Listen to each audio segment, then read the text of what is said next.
Hilton crew up here tonight? Great. Thank you, and welcome everybody to Weathersfield's Town Council meeting for Tuesday, February 21st. Councilwoman Clancy, if you would, lead us in the Pledge of Allegiance. Pledge allegiance to the flag of the United States of America and to the republic for which it stands, one nation, under God, indivisible, with liberty and justice for all.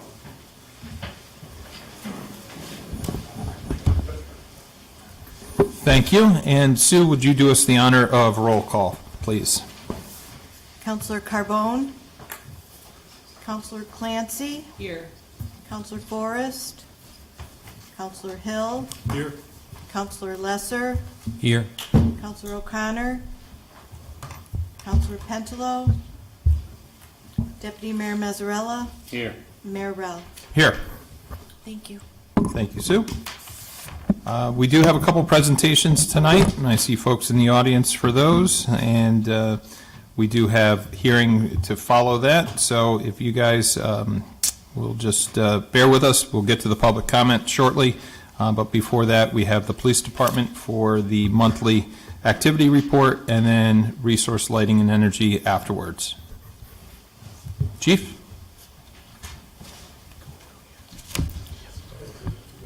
Evening. Town Manager Presley, Mayor Rell, Deputy Mayor Mazzarella, councilors. Thank you for having me. For those of you who don't know, I am Rafael Medina, Chief of Police here at the Weathersfield Police Department. This is my bi-monthly update of the activities of the police department. These are for the months of December 2022 and January of 2023. Next one, I'm going to make it equal out to January, February, and then so we stay consistent with the year. We'll start with the demographics, the makeup of the PD as of today. We have 48 sworn officers. We are budgeted for 51, so we are -3 at this point.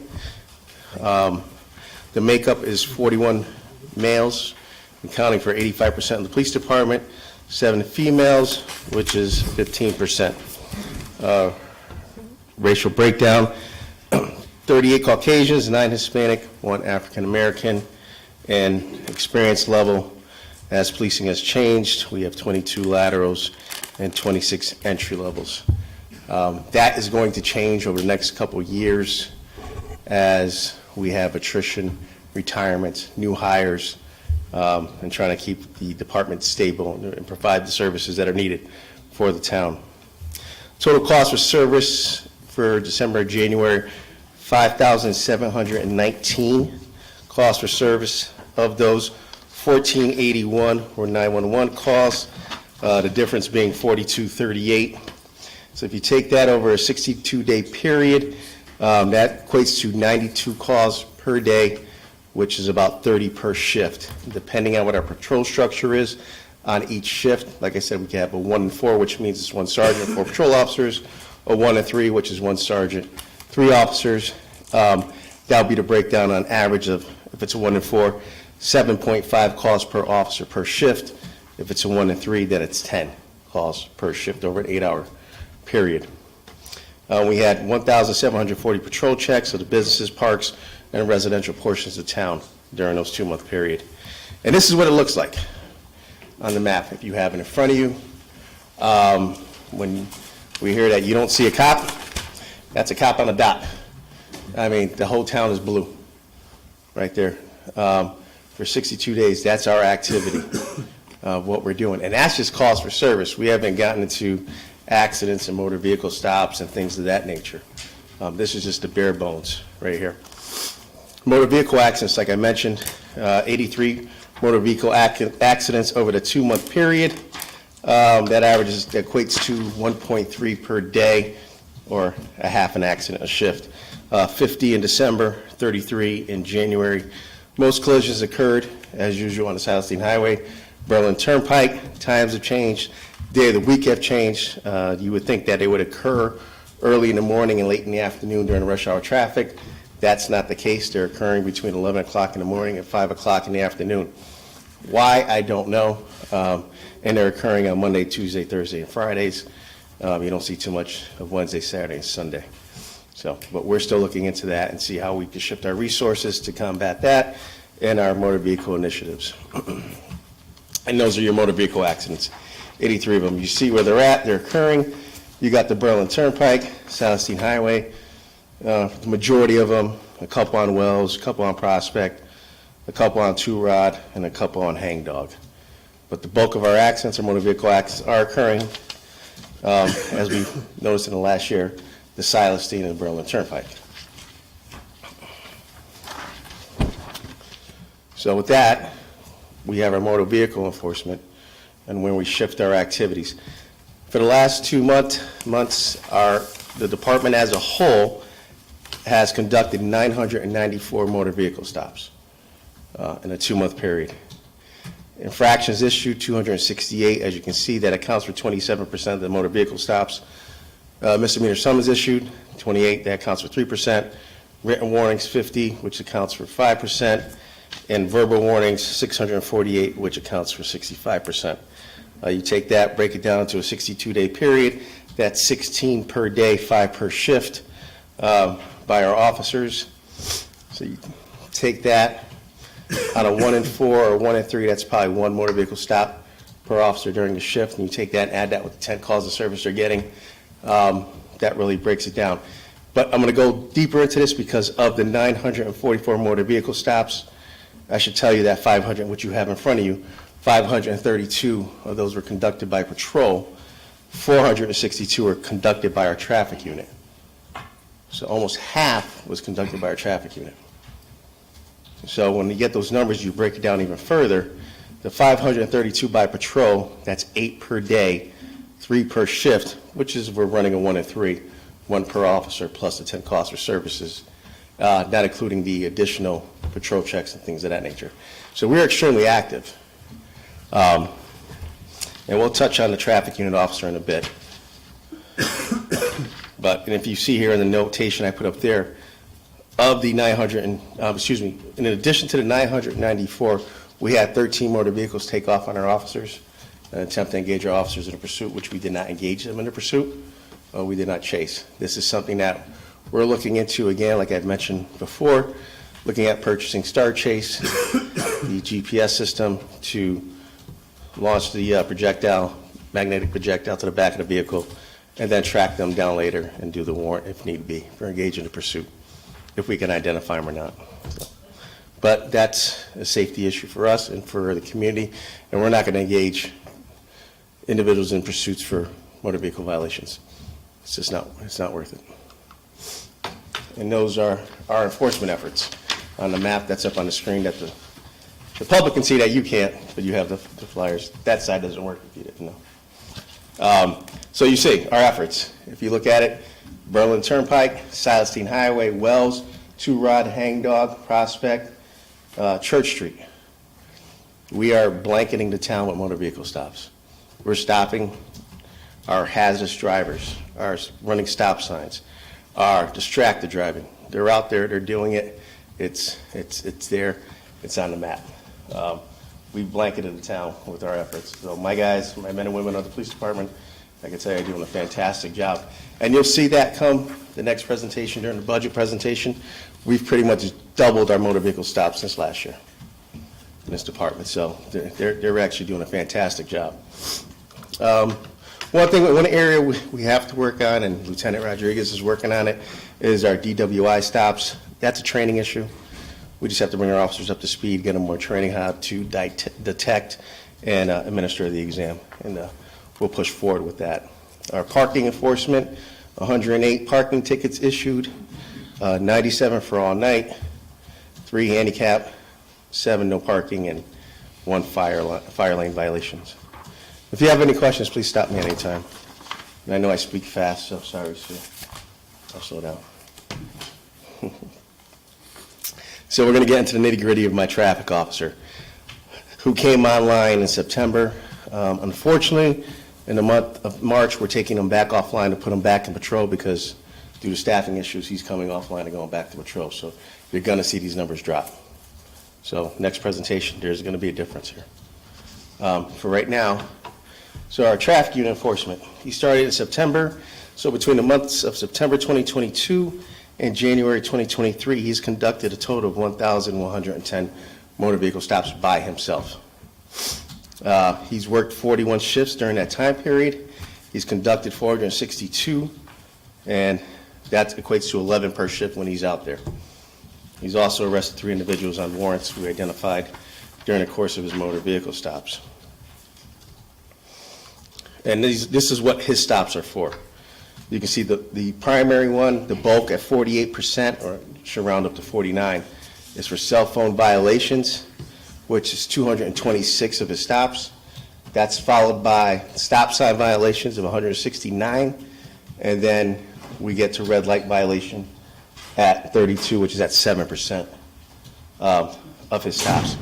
But you can see it's broken down there for you on the map, or on the sheet you have in front of you. It's broken down by verbal warnings, written warnings, infractions, misdemeanor summonses, and a warrant he has pending for a motor vehicle stop that he attempted where the individual took off on him and he was able to identify him. So he's doing a warrant for that individual. So that's what he's been doing for the last 2 months. And I said, of those stops, 462 are by him by himself. All right, Councilman? Could you just, Mayor, if I may? Right ahead. The difference between a verbal warning and a written warning, just so we're educated on that? Oh, not a problem. Verbal warning is what it is. I walk up, we have a conversation. Councilman Hill, you travel through a stop sign without stopping, any reason for it? Nope, wasn't paying attention, chief.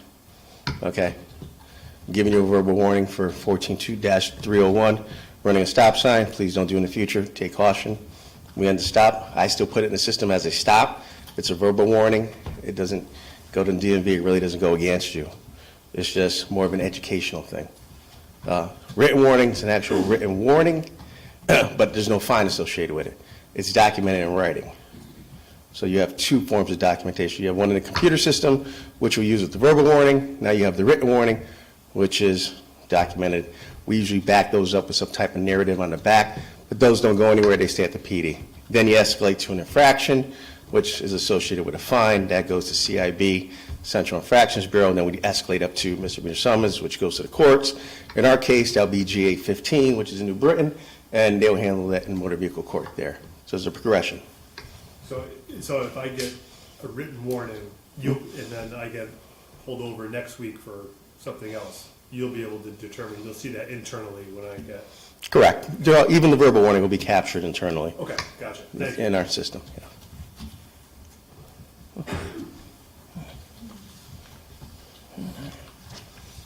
And those are Officer Gonzalez's motor vehicle stops. As you can see, they're kind of different than the overall, where his stops are occurring. He's on a Silas Deane, but he's pretty much on the southern portion of Weathersfield. Two-Rod, Hangdog, Highland, Griswold, Charter, and Silas Deane. Those are his areas. But we deploy him as the community calls. It says I have a speeder on my street. We'll send him over there. Somebody's running stop signs, we'll deploy him there. He's an additional resource or asset that we can do that with. So that's where he's concentrated the majority of his efforts for the last 2 months. Any questions on that?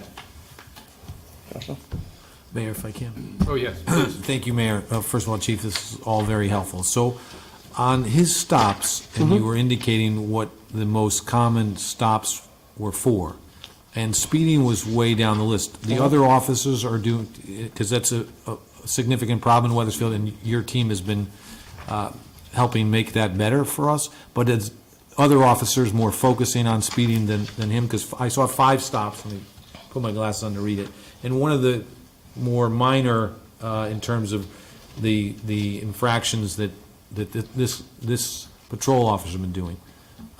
So comment on speeding, that doesn't seem to be one of the things he's stopping people for a lot.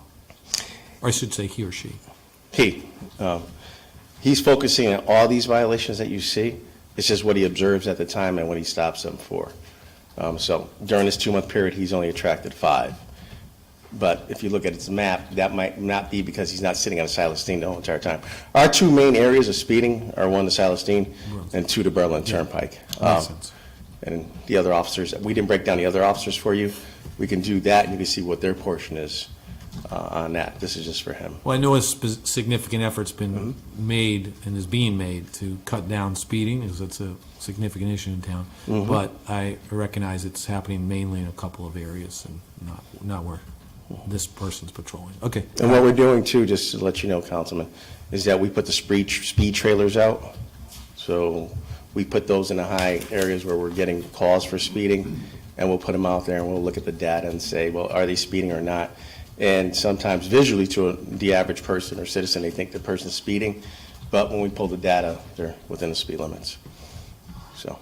Got it. Thank you, Chief. Councilwoman Clancy? Can you tell us about Star Chase? I've never heard of that. Star Chase is a system. It's a mounted system that's on the front of our cruisers that once we approach a vehicle, it shoots, well, when we activate it, we push a button. It'll shoot a dart, a small little dart that has a magnet that'll attach to the back of the vehicle that has a GPS system embedded in it, and we can actually track the vehicle from dispatch through a cloud system. So we don't have to chase them, just let them go. Newington has it. They've deployed it a couple of times. It worked successfully where they were able to apprehend an offender in Manchester. So it's out there. It's an up and new coming product. It's to get away from the pursuits, but we can still get our violators safely.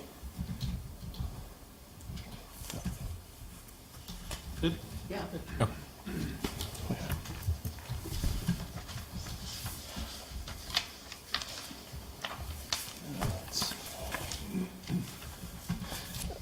On the detective side of the house, we had 3 commercial burglaries, 4 residential.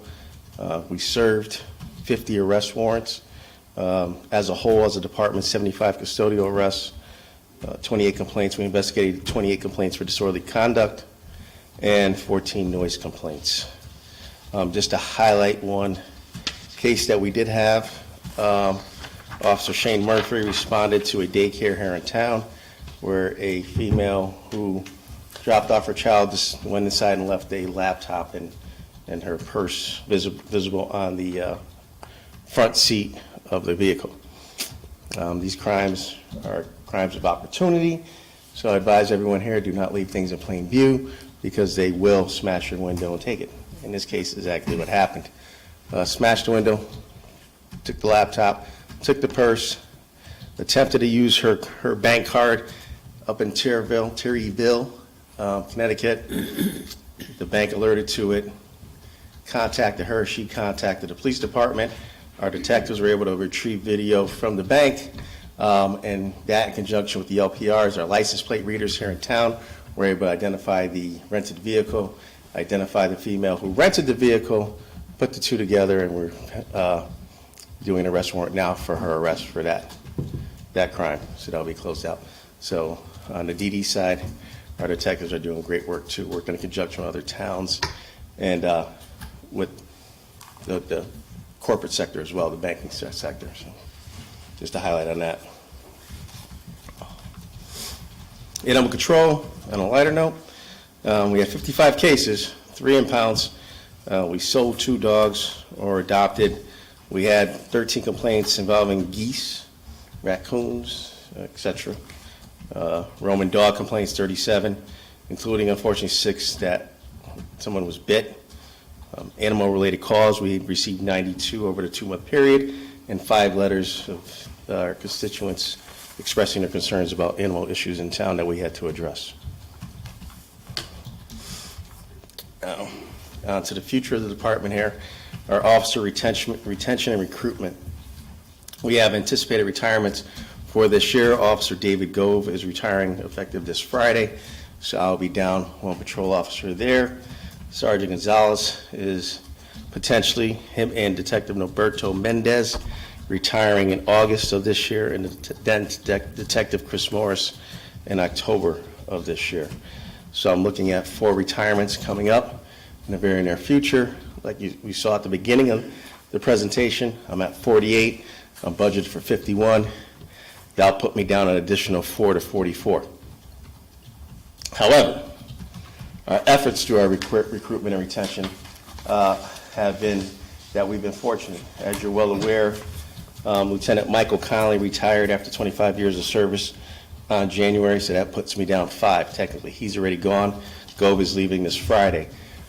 We hired an entry-level officer, Ryan Gunnysmith, who's currently at the Connecticut Police Academy, Post Academy in Meriden. He's there. He's anticipated to graduate mid-July.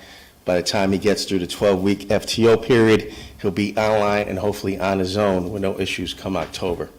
That will line up with Detective Morris leaving, so that'll be the one-on-one there.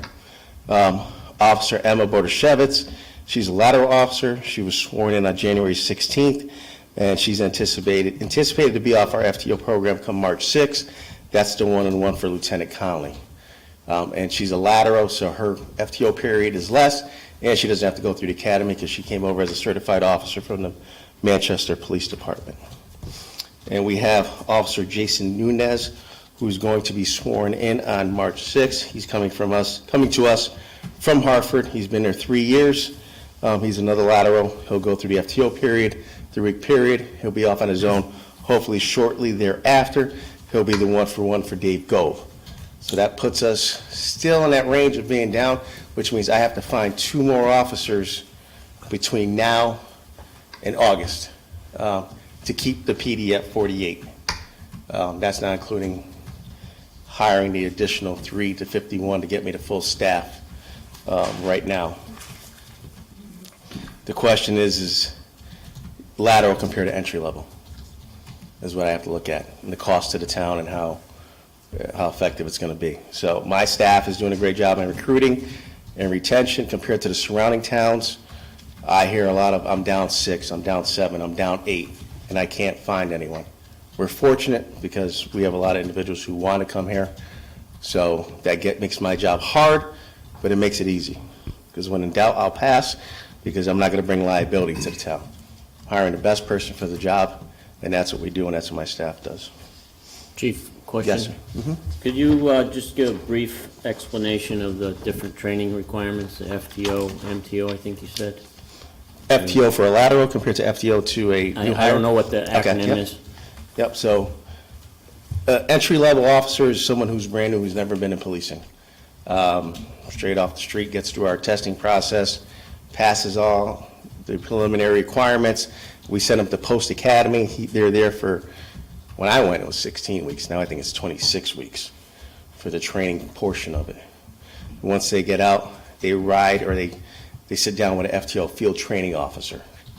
There's usually 3 of them assigned to them, 1 for each shift, because they rotate through the 3 shifts, and they make sure they bring them up to speed on how to do the job properly based on what they learned in the academy and how we do business here in town. And it all conforms to the laws of the state of Connecticut and how we do business. And that's usually a 12-week period, but it could be extended if that person needs additional help, or that's a probationary period where they just don't conform to the standards and we have to let them go. So we really truly don't know if that person's viable until, like in this case with Gunnysmith, October, if he gets that far. We hope to keep our fingers crossed, but there's a lot of hurdles along the way. Laterals are certified officers. They're already certified. They're coming from other police departments. Like Emma. Emma spent 3 years in Manchester. She was there. She decided that Weathersfield was the town she wanted to join. She applied. She went through our testing process, hiring process, and we hired her, and she only has a 3-week period because she knows how to do the job. Now she has to familiarize herself with the town and our report writing system and how we do things internally and getting used to the sergeants and the supervisors and how they want things done. So that's why it's a little bit shorter, because she's already certified. It's just getting to the basics here at town. Thank you.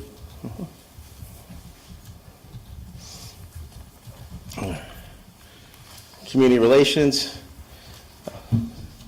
right here. So the police department, we had Porch Fest in August, which was a great success. We also had holidays on Main. For both events, we secured and closed several main roadways, roving patrols, but for holidays on Main, we did have 2 medical calls. Unfortunately, but we were able to address them, and it was got that taken care of. We conduct the Stuff a Cruiser in conjunction with Marshall's department store, collected a lot of toys, which we worked with Youth and Social Services with Erica, and we pass those out to needy families. And we also, the PD was a hub for drop-off toys as well. And we did 5 child seat installations in the last 2 months. And that's huge because we lost our child seat certified officers, so we just have 2 more that just went through the training to be certified. They passed, so now we can offer that service again to the public, to the community as needed. And that concludes my presentation. Any questions? I've got a couple, Chief, and I apologize. You had asked us to ask questions, but you'd already gone past the slide. Okay, go back there. This is the first map slide, I'm sorry, it's the second map slide. Vehicle, motor vehicle accidents. Okay, to 83. I can't see which one. It's going to be, yeah. It's just before the motor vehicle enforcement. Correct. Yep. 994. I have it up. Yep. Just looking at this map, it looks like some of these accidents are occurring at, well, I mean, I know it's not exact science on placing where these occurred, but some of them do look like they occurred at intersections. To, I think maybe Councilman Hill's point, I can't remember who had mentioned it, stoplights, stop signs, that was one of the concerns we had heard in the past. And then mirroring that map with the other map right after it, with the motor vehicle enforcement, it looks like, you know, Officer Gonzalez has been doing a great job. But are we looking at increased accidents to coincide where our enforcement has been as well? So if you're noticing where the accidents are, we're increasing our enforcement in those areas, and it looks like it may be at stop sign. I'm just looking at some of them that I know is a stop sign or a traffic light, that it could be somebody who's just going right through the stop sign or slowing down, maybe turning right on red or something like that, and that's where an accident is occurring? Yes. Now, it was Councilman Lesser who was talking about the speeding, to your point, Mayor. But as for the stats for the stop signs and the red lights, let's see, stop signs, he did a total of that was the second most stops for him, was 169 stops for stop signs. Red light violations was the third highest at 32. And the most he had was 226 for cell phone distracted driving. But you're on your cell phone, you rear-end a vehicle, or you roll through a stop sign or in a cell phone, or through a red light. So those are the 3 ones that he touched on. And he also stations himself at intersections. Right. So Yep. I can only imagine if he wasn't there, how many accidents we might have. Right, exactly. Yep. So hopefully that number decreases. But, yeah, just looking at that first map of where the accidents do occur, it does look like maybe a good public service announcement would be, you know, come to a complete stop like we always hear, and no right on red unless it's safe to proceed. So it looks like a lot of those, even in the neighborhood areas, are at intersections. We could actually, not that I volunteer this, but I will. We got you zoom in, because this is done by latitude and longitude, Oh, okay. so we can pinpoint. Exactly where they are.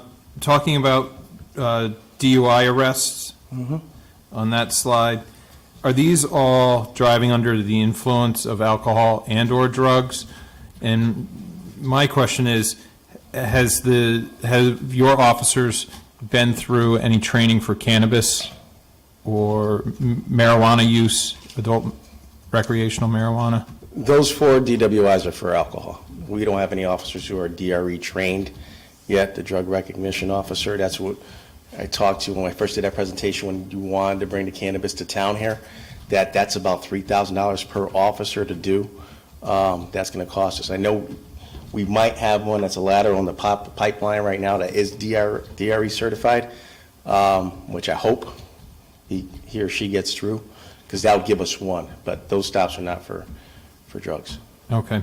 Have we seen an uptick in, you know, if you're pulling somebody over for cell phone use or red light violation, can you, I remember when the law was adopted and there was a lot of questions. If you smell it on them, you can't test them unless they are, and we don't have any ability to test them, as you had just mentioned.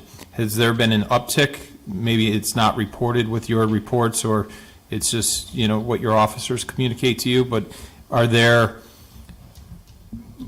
a higher degree of folks being pulled over for whatever reason that are, smelling like they've used cannabis, and is there anything that we can do about it for them? That's a great question. I don't know the answer to the question. I don't know if my lieutenant does, in charge of patrol, There but, has not been an uptick as far as they've reported to me. Okay. yeah. I'm just wondering if there's any correlation to legalization, because it's only been legal for a month and a half, and an increase in the prevalence of it while folks have been pulled You over could, for you could whatever drive down reason. the street and smell it, coming through the vents. It's unfortunate. I know that there's a bill, or there's going to be a bill, where now they're not allowed to smoke while driving marijuana. I hope that passes, because I've been in my POV driving, I see people next to me smoking weed. And I'm off duty, so, but no, not at all. So, that's And then clear. finally, the big percentage of violations were for the cell phone violation. There's still the state law that requires a portion of the ticket to go to the state. If they're pulled over in the town of Weathersfield, a portion of that cell phone violation goes to the state. I don't know if that's still in effect or not. I don't know. I don't track that, Mayor. I know they used to do that back in the day with speeding tickets. You got a portion of the speeding ticket that went to the town. Now it's in the general fund. They no longer do that. So I don't know if they changed out the cell phones, where they put it back into the general fund for the state. I hope they do. I hope they give it back to us, but maybe Yeah, that's something. I don't know. I'll look into it for you, and I'll get you an I'll answer. also look into it, and I'll Okay. see if our legislators know anything about it. I just remember when that law was passed, that there was some compromise language, so that I think CCM, Connecticut Conference of Municipalities, were like, hey, this is going to be an additional burden on our police officers doing this, but if you give us some of the ticket revenue, make it a little bit more palatable. Okay, I'll take a look at that as well. Those were the only questions I had. And I do appreciate the questions that the councilman had. Anybody else? Okay, seeing none. Thank you. Thank you. Keep up the good Appreciate work, it. and Thank you. stay safe out there. Thank you. We do have, everybody has a copy of this? Okay. We won't see this one either. Thank you, sir. Okay. You can certainly sit around. Sit over there. Yeah, this one, well, We've seen it, but other people haven't. yeah, but we got it all in this. Are you guys okay with this, or do you want to sit on that side? You're fine? It's okay. I actually liked it better because I could take notes as it was going along. Just make a note when you Oh, flip the slide so that you follow along. oh, okay, yes.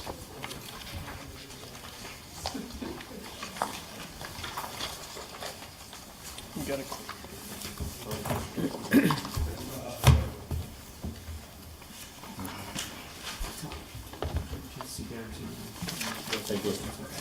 Jared, just let me know when you're ready. Sure. Anytime. Walk just from upstairs until Yeah. Sorry if I just review it with them. I just want to make sure you send it kind of late. Marty, if you want to sit down or stand, either way. No need to stand for the entire time unless we'll ask you questions.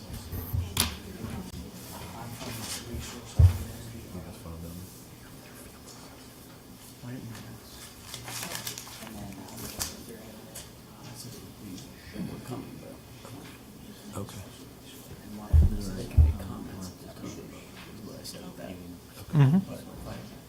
Yeah, yep. And then I think they probably. Okay.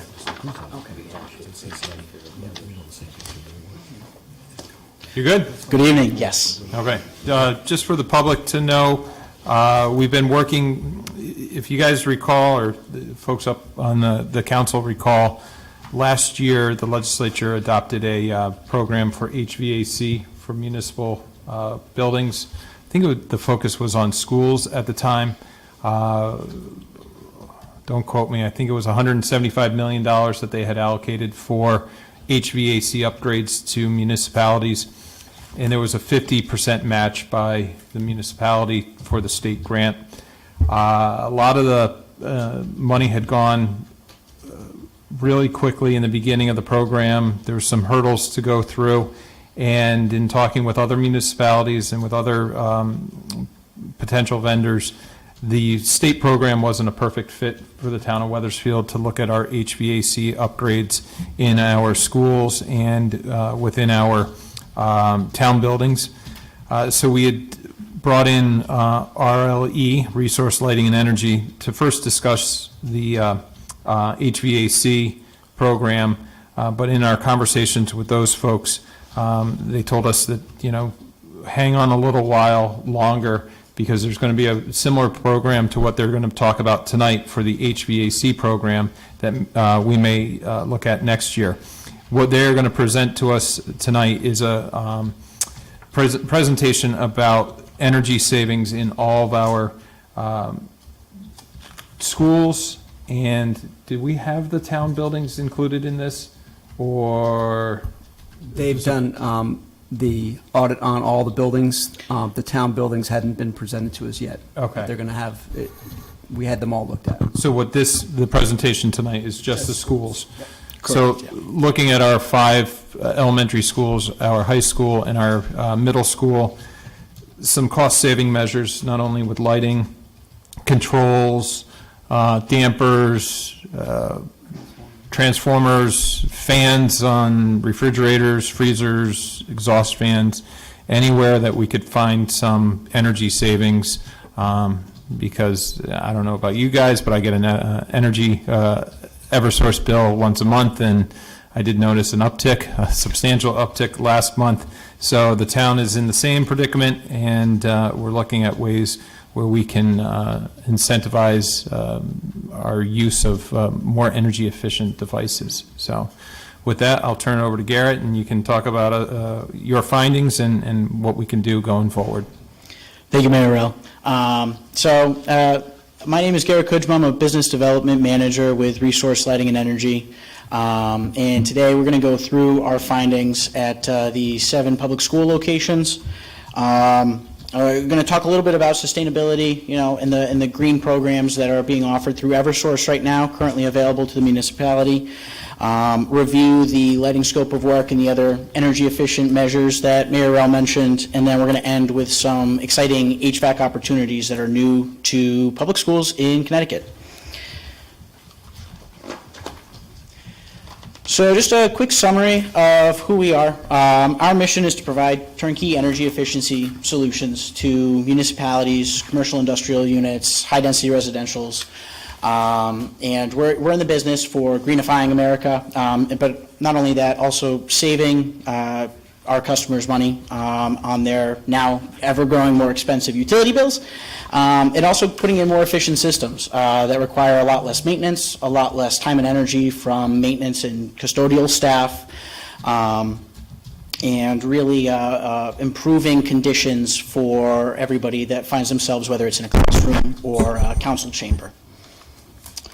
So our core values, first and foremost, is partnership. We always have to make sure that we are the absolute best fit for our customer, and we always determine that through our no-cost comprehensive energy audit.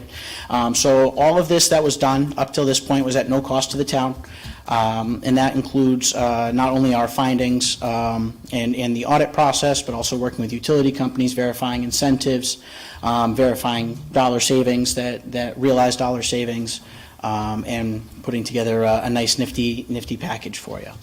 Also reliability. We are a veteran-owned small business. The CEO and president are both retired veterans. And with that, we pride ourselves on using made-in-America products whenever available.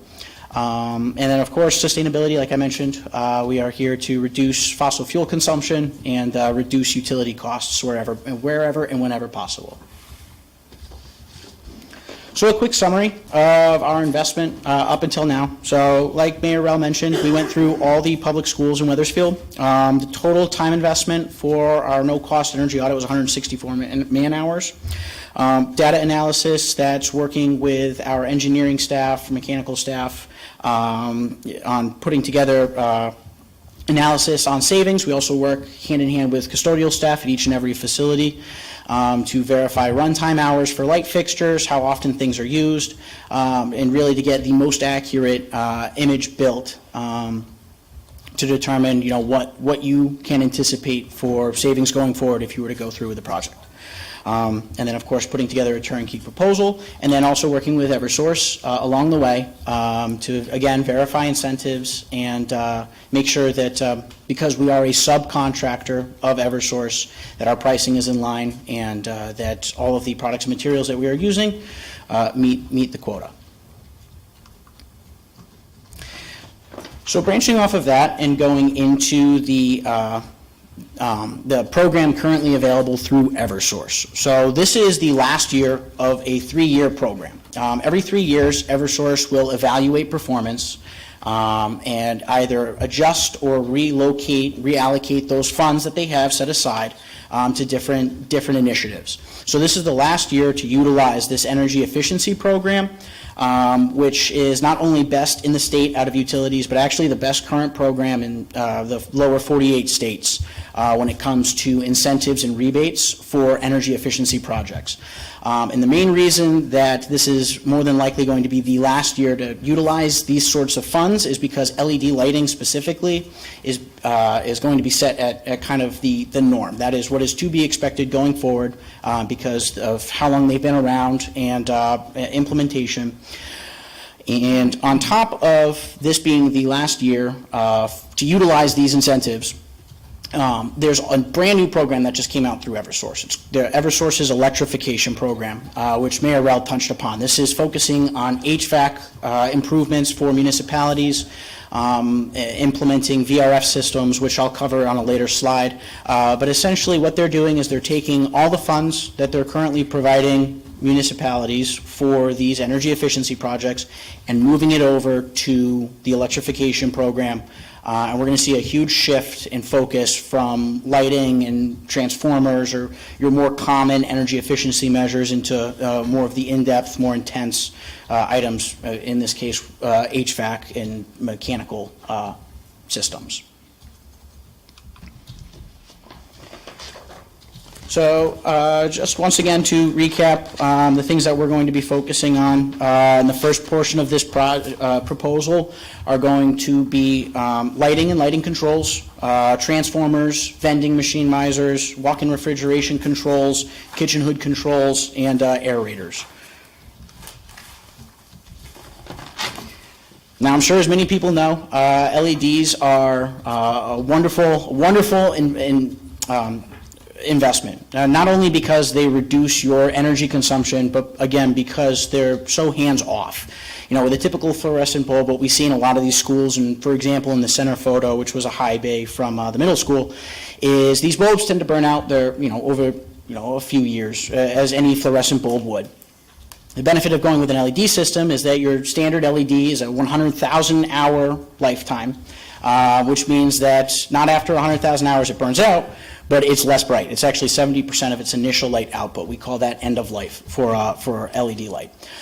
So this will allow, by implementing LED lights throughout the public school district, custodial staff can focus on more urgent items, such as ensuring that classrooms are running effectively, they're not spending time hauling big ladders across the building from one end to another just to change a light bulb.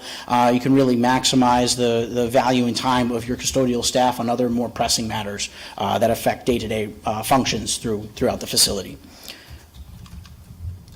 And then again, just to recap the benefits, the other measures that we're going to be taking into consideration today.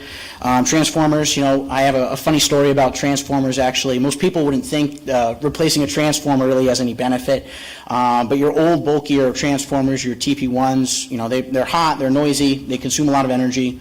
We actually recently did a transformer replacement project at a school, Meriden School District, and one of the faculty thought the new transformer was actually a paper shredder. And so over the course of a couple weeks, she was putting all of these crucial documents into the transformer, thinking that it was a paper shredder because it was quiet, didn't make any noise.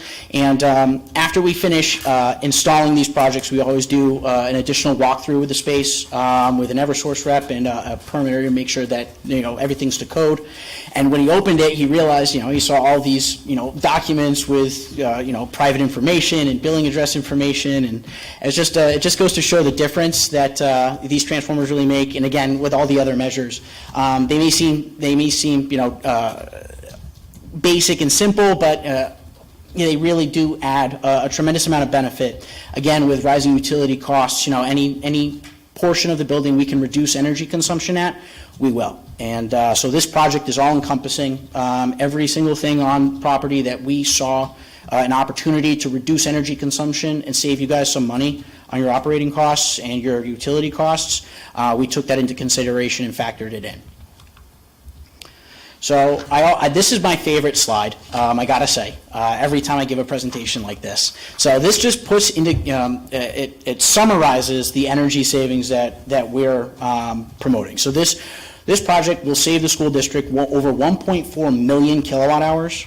What that looks like is that's the equivalency of running 193 homes of electricity over an annual fiscal year. It's 16,400 trees being planted, over 1 million pounds of coal being burned, almost 43,000 bags of waste being recycled instead of destroyed. So I think it really goes to show the magnitude of the amount of savings that this project has available to the school system. And please stop me at any time if anybody has any questions at all. So summary of savings. Comprehensive energy project has a turnkey cost of just over $2.5 million. And again, this is all-encompassing. This includes materials, labor, permitting, trash and recycling. This is a turnkey project, start to finish, $2.5 million, just over 7,800 light fixtures, dozens of transformers, kitchen hood vents, kitchen hood controls, walk-in refrigeration unit controls. And based off of the kilowatt hour savings we anticipate the school to have, the Eversource incentive for this project is $591,800, or approximately 23.2% of the total turnkey cost. That does not include O&M savings, additional savings just in terms of replacing light bulbs throughout the various spaces. That came in at $49,000 on an annual basis. Energy savings, we expect the school district to save over $360,000 a year on utility costs. Now, mind you, that is present day. We were actually lucky enough to work with Sally Katz. She allowed us to reach out to Eversource. We were able to acquire all your utility bill information for the facilities. So these numbers are based off of your month-to-month cost and consumption at each facility. So it's not a general number or a ballpark estimate. It's based off of the current day cost for kilowatt hours. So going forward, as everybody knows, and like Mayor Rell mentioned earlier, utility costs are continuing to rise. So present day savings on an annual basis, $360,000. Over the years to come, though, that number will just grow and grow and allow the school to focus or allocate those funds to more important measures. So what would that look like in terms of cost? Well, Eversource's program actually offers $5 million of funding at 0% interest. So each and every municipality in Eversource, Connecticut has access to a $5 million bucket of funds that they can utilize at any time for these sorts of projects, which also includes the HVAC and electrification program, which I'll cover later on. So this project would have if you were to finance it over 72 months with Eversource, it would be a bill that shows up directly on your utility bill. So it's not a capital expense, it's an operational cost. And the monthly payment for that project would be $27,250. Now you notice the finance amount is less than what the turnkey cost for the project would be. That's because, as many people know, utility companies are not the fastest moving entities in the world. For that, we actually deduct the incentive from the turnkey cost. So you're not responsible or liable for paying those funds back after receiving them. We eliminate that cost from the project entirely. So on a monthly basis, the finance cost would be $27,250 a month, but you're saving an average of $30,270 a month through the energy efficiency project. So your monthly savings are actually $3,020, which means you're cash flow positive day one. So this project requires nothing out of pocket. You could finance the entirety at 0% interest on your electric utility bill. And while you're repaying the finance amount, you're still saving or realizing over $36,000 a year in savings. So you're essentially getting a $2.5 million project done, and you're saving $3,000 a month going forward after a project is completed. Are there any questions? Yes. Just to confirm, no upfront cost to the town. That is correct. There is zero upfront cost. So not a penny would come out of any budget. This would be financed entirely on your utility bill. It would show up at each school, would be, there would be an additional line item. You have your transmission costs and distribution costs. There would be another line item on each and every electrical account associated with the facility for the financed amount. So that is correct. No cost out of pocket. Any other questions thus far? No? Very good. So that was the that was the comprehensive energy project. That was the existing program. This is the third year to utilize that program. And going forward, those funds are going to be reallocated to Eversource's brand new electrification program.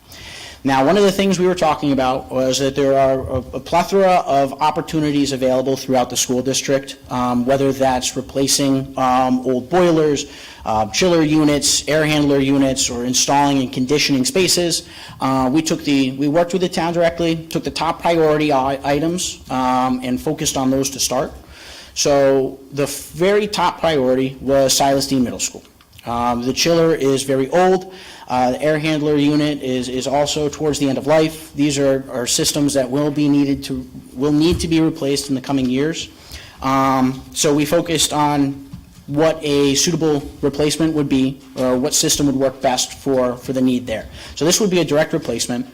We would be looking at taking the existing system, which is a McQuay chiller. It's a 215-ton chiller, and moving that. So the current location the chiller's in is actually not running at maximum efficiency. We realize that due to the space that it's confined to, it actually inhibits airflow. And so although it is a high-efficiency chiller when it was first put in, it actually never ran at maximum efficiency. When we were working with a lot of the custodial staff and Juan Salazar, he told us from the bat there were issues with consistent temperatures throughout the entirety of the school. And then that's when, upon further examination with our HVAC contractor, we realized that the space that the chiller is located in actually doesn't have sufficient airflow to run maximum efficiency. So part of this project would include relocating the chiller from the front of the building to the right-hand side, which, if this is a laser pointer or not, which would be just to the right there near the cafeteria. This would allow the new chiller that's going in to run at maximum efficiency and be able to condition the entirety of that school. We were also, during our first conversation earlier last week, that the air handler is also a top concern that you would like done. We didn't include it initially because there were no energy savings to be had, but we can certainly include the cost of that air handler replacement in the project, which our HVAC contractor is currently working on pricing out at the moment. So the turnkey cost for doing the chiller replacement, as it is $437,552. Again, that's turnkey, so that's materials, labor, permitting, repouring of the concrete, putting up new fencing, all necessary ductwork, relocation, piping, electrical materials, to move that existing chiller to the side of the building and put in a new high-efficiency chiller. So that project we can add to your on-bill financing option. So again, nothing out of pocket to do this chiller replacement. If you were to finance the comprehensive energy project and the chiller replacement, you would be looking at just shy of $3 million in total to do the chiller and the comprehensive energy project. Incentive doesn't change, however, I am accompanied by Martin Pettick. He's an energy efficiency executive over at Eversource. Hopefully nobody's attacking him like an angry mob for the recent increases in utility. He was kind enough to be here today with us. Martin actually mentioned in our last meeting that there are talks of including an additional incentive to do a chiller replacement, which we were not aware of. So that's actually additional savings that the town would be able to utilize, which I believe he said, and I'm on the meeting reviewing it, is in the next couple weeks, sometime in March, I believe, right? So we should have additional information on extra savings and incentives for that chiller replacement at that time.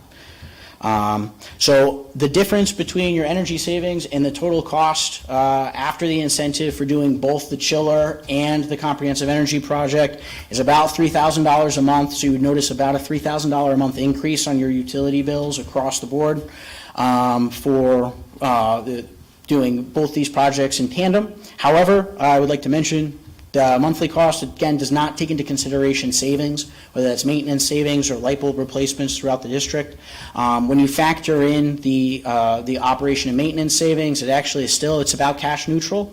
One other fact that I would like to mention is there are additional savings you will realize by doing the chiller replacement. Unfortunately, we didn't have day-to-day data on the way the system was running, so we couldn't accurately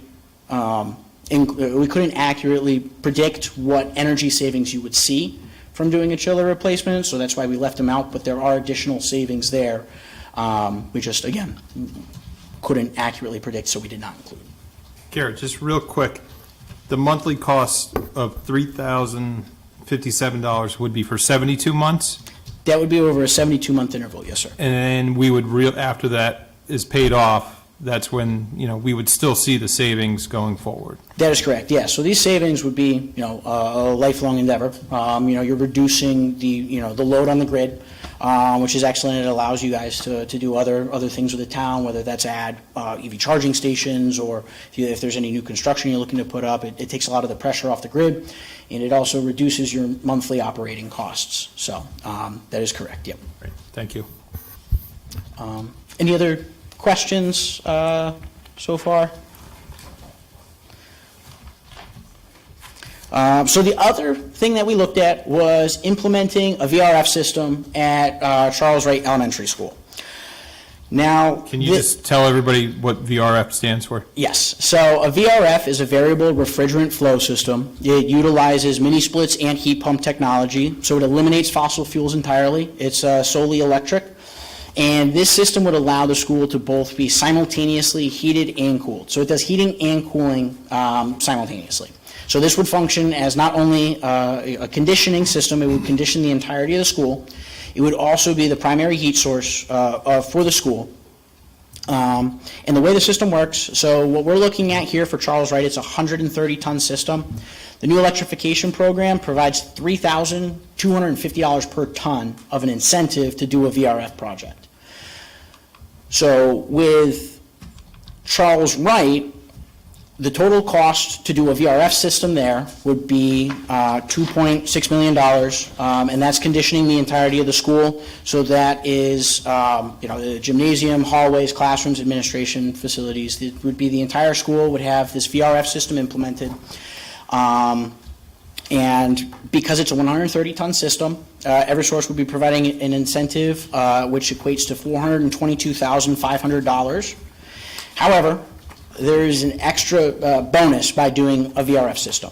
So the initial part of this presentation, we kind of went through the comprehensive energy project, and that incentive was just over $590,000. Now, Eversource's program, it's based on tiers. So the more you do, the more they'll pay for kilowatt hour savings. So the first part of this presentation was on a tier 2 incentive. So that's 50 cents per kilowatt hour. So 1.4 million kilowatt hours, you get 50 cents of an incentive for doing that. Now, by doing the VRF system, that would bring you to the maximum tier, or a tier 3 incentive, which is 65 cents per kilowatt hour. And so that would essentially provide an additional $148,000 that would go towards the lighting project, or you could put it towards, the VRF system. But by doing the VRF system, it brings it to your tier 3 or your maximum incentive that you can get with Eversource. So the total incentive, if you were to do the chiller, the comprehensive energy project, and the VRF system, would be $1,162,271. And that's money that Eversource is going to deduct from the cost entirely. So $5.6 million turnkey project, less the incentive, you would essentially be financing just about $4.5 million of that $5 million bucket of funds that you currently have available. On a monthly basis, over 72 months, that's $62,400 a month. Less what you would be saving on a monthly basis, your net increase or your net expense for doing that project would be $32,130. And there's one last bit of information I would like to provide just while we're looking at the total costs for this project. So as we mentioned, we're still in the process of finalizing our comprehensive energy project for the town facilities. Now, if you were to do the entirety of this as it is, the VRF, the chiller, and the comprehensive energy project, that would leave you about $500,000 left in financing available at 0% interest with Eversource. We're confident that that's plenty to cover the town cost, but again, we don't have an exact number yet to provide, so I would just like to make sure everyone takes that into consideration before any sort of decision making, or until we at least provide the findings on the town portion. Are there any questions? What does Charles Wright School use for domestic hot water? And is that affected by the current Yes. system's going to remain? Is that part of the boiler or whatever that building uses? Yeah, so that's a great point. So they currently have forced hot water. Now that system would have to remain in place. A VRF system is highly efficient. However, once exterior temperatures reach, they say 10 degrees, but realistically it's 0 degrees Fahrenheit or negative digits, it starts to consume a tremendous amount of energy to maintain a 68 to 72 degree temperature range. So they recommend leaving a secondary source, or whatever your initial primary source of heat was, for those rare occasions where temperatures drop to those extreme lows, just to offset the cost, the monthly cost for running a fully electric system. So by doing the VRF, the existing system would remain in place. The existing RTUs would all remain in place. We would simply just be adding the VRF system to the facility. We would also be integrating a brand new building management system with centralized control, and it allow classrooms to have individual control over temperature ranges as well. But yes, to follow up, the existing heating source would remain as a backup for those emergency circumstances. So there's no central boiler, there's all rooftop units for heating and cooling, is that correct? That is correct, yeah, at Charles Wright. And the hot water is gas-fired hot water, or? I believe so, yes. Thank you. And just so that folks up here know why we're looking at Charles Wright, if I'm not mistaken, your conversations with the superintendent and Sally Katz, facilities maintenance, Charles Wright is really one of our priority schools when it comes to humidity control. If I'm not mistaken, in the conversation we had, the gymnasium floor actually buckles when it's really humid out. Yes. This would control, you would have, a better control of temperature and humidity in that particular school. Yes, thank you for bringing that up, Mayor Rell. So based on our conversations with the school, again, we kind of created a list of priority items. There's opportunities at each and every school. However, with the severe humidity issues currently going on in the gymnasium at Charles Wright, the VRF system also functions as it controls humidity levels. And I'm not sure if anybody saw the recent announcement from the state about requirements on temperature and humidity levels. I believe they made the announcement that all public schools in Connecticut are going to be required to maintain a temperature range of 68 to 76 degrees throughout the course of a year, and also humidity levels that do not exceed 60% at any given point throughout the year. Now, there's talks that, and I just saw recent news about it, that potential implementation of this in June of 2026. So there are a couple years, before we really have to worry about it, and of course, how are they going to enforce that? We're not sure. But there are talks about these temperature and humidity requirements for public schools going forward, or, threat of closing the school down. Again, not really sure how the state expects to close down public schools based off of temperature and humidity issues, but it is something that has come up, and I'd be more than willing to provide anybody additional information regarding that announcement if they'd like.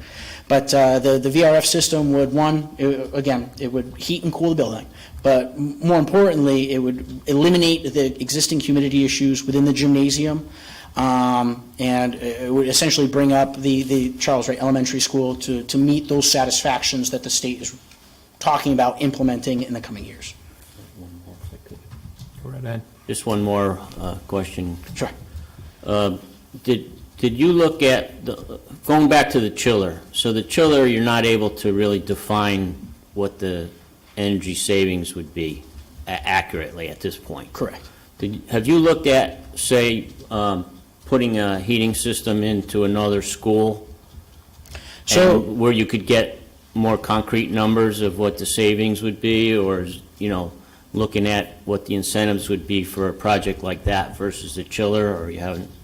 yeah, so we did not go into any of the other, we were in every school, but we did not go into an in-depth analysis of every system. Again, we did this at no cost to the town, and we kind of wanted to focus on top priority items. Of course, we're more than willing to examine any sort of analysis or examine other opportunities throughout the school district, wherever the town sees fit. But again, just with us, doing all of this at no cost to the town, we wanted to really maximize our time and energy on the top items. So for that reason, we did not do an in-depth analysis of every system at every school. But there are certainly other opportunities available. Councilman Lesser? Thank you, Mayor. Garrett, thank you for all this and all the hard work you and your team. There's a lot of work hours, manpower, so much appreciated. My question goes to when you were setting up the project, was there a discussion that there was a school referendum for the elementary schools that ultimately failed, but at some point we expect in the next year or two, maybe a scale down or some different version where some may be renovated, some may be built new? Was there a discussion of that, and kind of did that factor into your findings at all? Yeah, so there was, we were mentioned, not initially, but throughout the process, that there were talks of closing or consolidating some of the elementary schools. So we were made aware of that. We can, if you'd like to have a more accurate breakdown of at least the conservation project, we could provide you, a breakdown for each and every school. I do have a type out for what the cost, the savings, and the incentive would be for each facility. If you wanted to focus on, the three other elementary schools, the middle school and the high school, and not looking at the other schools. But again, I would like to mention, if there is any opportunity available to do a project, now would be the time. Because again, going forward, there really won't be any, I should say, incentives available to do these sorts of projects through Eversource as they shift all of these funds over to the electrification program. But yes, that was brought up to us throughout the process. Okay, thank you. Thank you. Any other questions? One more for the town manager. If we were to pull the trigger on this, so do we have a source of funding for the $30,000 a month for, say, the next 5 months? We'd have to build it into the budget as part of what the But school it's- proposed, but, yeah. When does, if we were to move forward with this, say, at the next meeting, when does our first payment start? When it's project starts or when it's, So you wouldn't be responsible for any payments until the project is completed. In fact, actually, it would more than likely be a few months after the project's been completed, so. so we're into next year's budget? So, yeah, you really wouldn't see this come into effect. I mean, if we were to start construction, say, mid to late summer, and then finish it up, kind of as school begins, because we do second shift. We can come in and work, from 3 to 11 p.m. or as late as custodial staff are there. This project, you wouldn't see any sort of bill until after the project's been completed and we bring the inspectors through, and Eversource does a final walkthrough, and then even then, for example, we did a similar project at Windsor Locks. We did a lighting project there. They didn't see the first bill until 6 months after the project was finished. So they had 6 months of additional savings, maximum savings, without taking into consideration the cost of the project. So six months of those realized savings, or in this case, hypothetically, the $30,000 a month. So. And I think on that note, it's a good segue. The reason why we asked Garrett to provide the presentation today is because we just received this presentation, but there is, if we were to consider moving forward, particularly with the Charles Wright project, there's a supply chain lag time, and you have to do this work during the summer. It cannot be done during the school year.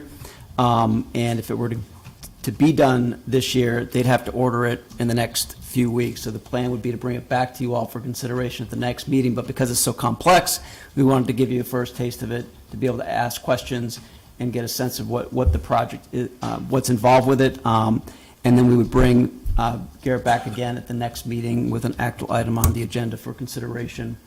But at that point, right now, we're just looking for any feedback you all have. We don't have to do every element of this, and to Garrett's point, we haven't done the town buildings yet, so we don't know what's possible for our buildings as well. But there's a real opportunity here. Certainly, the chiller at Silas, Deane has been something that's been on our CIP list for the last few years now, and it is at end of life, and it's something that we're going to need to address one way or another. So this is a way we can get at it. But again, this is just an option for consideration.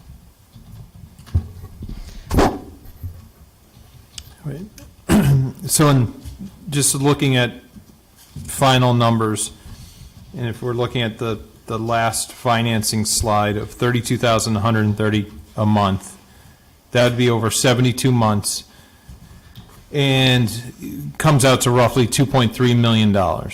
That would be for the cost to do new lighting, new controls, new aerators, fans, everything district-wide for the schools. Then it would be the chiller, which we've had on our CIP list for quite some time, and then moving on to Charles Wright to, humidity and air conditioning and heating controls.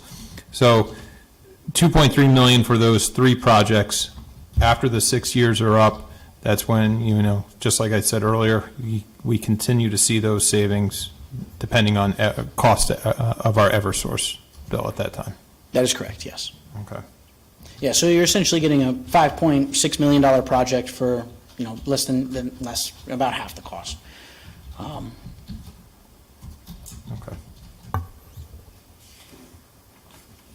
Any other questions? Great. I think if Councilman Forrest was here, we would probably have you till about midnight, but I'm sure he will have some questions at the next meeting. But no, this is a great preview of what we can expect coming forward. So thank you for this. And I got to apologize to Marty. I threw Eversource under the bus in the beginning when I said we all realized our Eversource bills at the beginning of the year. But this is a great opportunity for the town, and it wouldn't be here, you wouldn't be here today if it wasn't for Eversource providing those incentives. That is absolutely correct, yes. We're here to help, so. Yes, and thank you again, everyone, for your time this evening. I really appreciate it. Great. Thank you.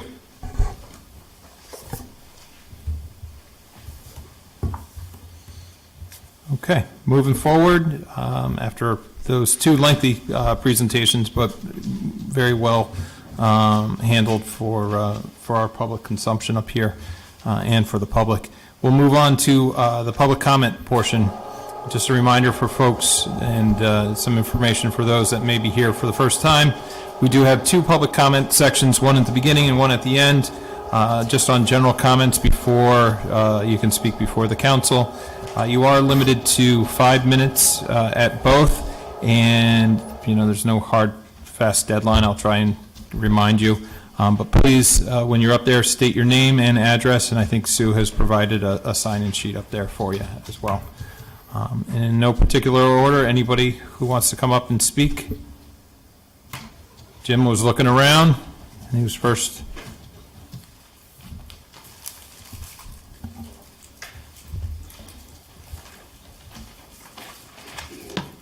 Jim Woodworth, 33 Mill Street, 5H. I'm here for the Great Meadows Conservation Trust and the Friends of the Keisha Farm.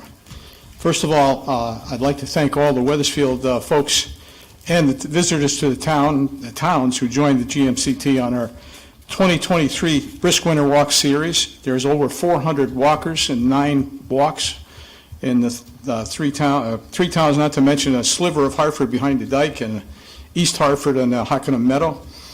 One of the highlights this year, by the way, was a new eagle's nest in Weathersfield on Crow Point Cove, which when I was checking on it yesterday, I could see a white head glinting in the sunshine on that nest. So I don't know if they're thinking nesting thoughts a little early because of the season or whatever. Making the transition to Friends of the Keisha Farm, we're planning a series of seminars on various gardening topics on Thursdays in March, and you all are invited. They'll be hosted by and held at the Heirloom Market in March, and you're all invited. They'll be the first and last will be at 7 p.m., featuring respectively Christian Hayden introducing us to hydroponic gardening, and the last one, Paul Bourdain, who transformed his backyard on North Main Street into a no-till micro farm. Scheduled for 4 p.m. To catch the after-school crowd will be a presentation on pollinator gardens presented by Robert Hart. Speaking on the behalf of the Friends of the Keisha Farm, we worked hard over the summer to become incorporated as a nonprofit 501c charitable corporation. Last summer we worked with Kathy Bagley as a community group to put on a couple of concerts at the farm. They were well received, and a Fall Harvest Festival. We'd like to continue building a relationship with the Parks and Rec and Physical Services departments to promote more activities, such as more concerts this summer, a pilot summer education program, a one-week program, but with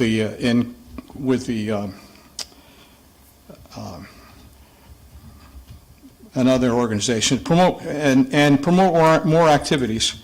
Following the community farm model recommended by the Keisha Farm Committee, we'd gradually deepen our cooperation with the town into a formal relationship, as we see it, to operate a community farm and manage the many improvements that the committee and now the Friends envision, that the Keisha Farm Committee and now the Friends of the Keisha Farm envision on the farm. In addition to recommending one athletic field and the formation of a nonprofit to manage and operate a community farm, the committee obtained 2 grants. The first was to do the historical study so that the barn could be apply for listing on the State Register of Historic Buildings. This is a prerequisite for grants to help solidify it and preserve it and adapt it for use. That study was completed in September, but if Mr. O'Connor was here, I'd say that's been sitting on that proverbial shelf of his, collecting dust since September. And I don't know if you have a quorum tonight to pass it, to give the town manager authority to send it up there, get it on their agenda, and make it official. But as soon as possible. The study was verbally accepted by the State Historic Preservation Office, and all you need to do is get it up there, and and then we can go look for grants. We were talking with Senator Murphy's office about possible historic grants. They say, is it on the state register? Oh, sorry, can't talk to you about that. So sooner you can do that, the better. Committee also obtained a $9,000 ag viability grant to hire the Yukon Community Research and Design Collaborative to do a land use study to design future development of the Keisha Farm. Like the University of Hartford students that did so much great work for her, and you guys praise so highly, Yukon landscape design students would be learning their trade under Peter Miniuti as they work for the town. The committee met with the Miniutis in June, and their model, by the way, involves numerous site visits and input from the public. But sadly, since you folks, some of whom aren't here, proposed your athletic complex motion they voted for in June, re-voted in September, we've been, well, the committee, this Keisha Farm committee kind of went to sleep, and the Friends of the Keisha Farm are, you know, in limbo somewhere, and we'd sure like to work out something to move forward on this. I have a conversation scheduled with Mr. Muni tomorrow, so if you could tell me anything I could tell him about how we might go on in the future, that'd be great. Anyhow, the committee recommendations were kind of all superseded at the moment, or at least driven into hiatus by the council's athletic complex proposal. But as the Friends were incorporating this summer, we received a $3,500 matching grant from the Weathersfield Better Together to refurbish the hoop house as a community resource, replacing, by the way, the hoop house that served Weathersfield High School students for 30 years in the courtyard at the high school that was removed by the renovation, or during the renovation.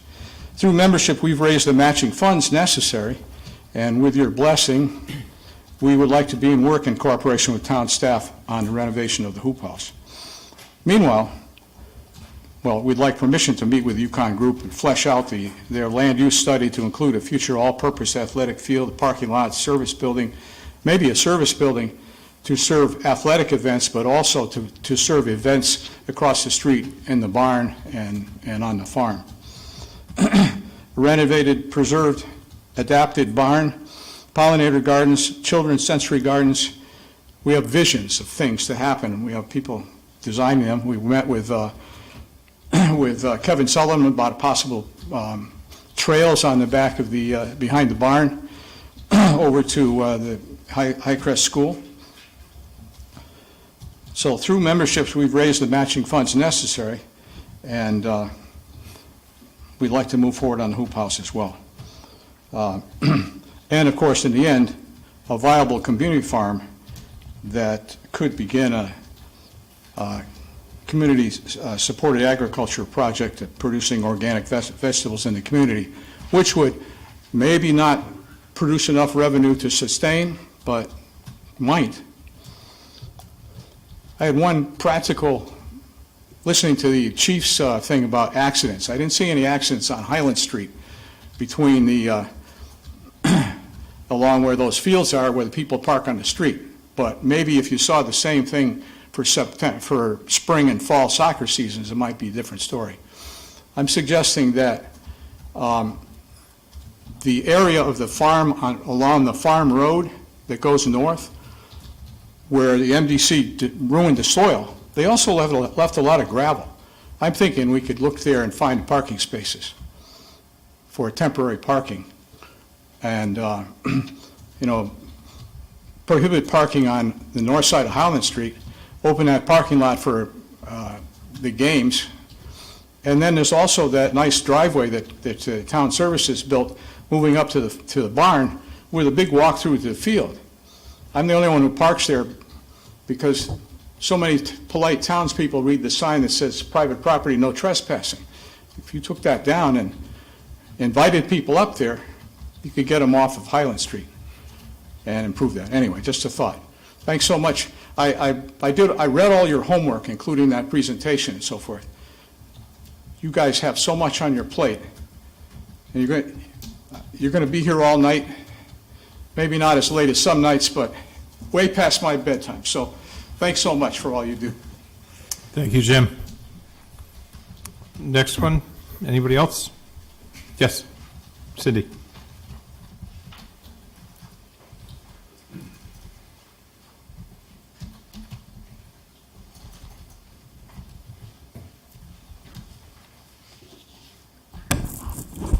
Cindy Jacobs, 71 Sunrise Terrace. Good evening. I have two things I'd like to talk about, the $500,000 raise planning grant, as well as the Main Street LoSiP project proposal. And just a big thank you and congratulations to the town manager, to the town council, and Denise Bradley and Derek Greger for a lot of the work that you've done. And I'm very excited about the RAISE grant, and I think it was very well written. I think it captured the problem that's been longstanding with the Silas Deane, that it summed up the problem correctly. It's not good for pedestrians, bicyclists, and for automobile drivers. So the safety and the functionality needs to be improved for all of those types of transportation. And I'm happy to see us joining with Weathersfield and Rocky Hill. And with that, look forward to the launch of an improvement of the Silas Deane Highway, hopefully the Silas Deane Boulevard at some point. The second is the Main Street project proposal. I'm in general support of the plan for better signage, delineation of crosswalks, and so on. I would like to see, I am concerned about the angular parking and the ability for bicyclists to maneuver safely. I asked myself, would I feel comfortable if there were even more angular parking added? I think that needs to be considered. I hope there will be other drafts with public and renderings with public discourse. I'm reminded of Jeff Speck's book, The Walkable City, and one of his chapters, and as he calls it, 10 steps to walkability. And an important step is to get the parking right. I don't think Old Weathersfield is getting the parking right. I think it should be congealed in, it usually should be behind the buildings, commercial buildings of interest, and as opposed to taking out more green space. I noticed that I happened to have gone to West Hartford last weekend. We parked in the parking garage. We were going to go to a nearby restaurant that was busy, so we walked. It was about a block away, and then we walked to another restaurant. And the thing is, people want walkability, and I don't think it's asking too much for people to walk.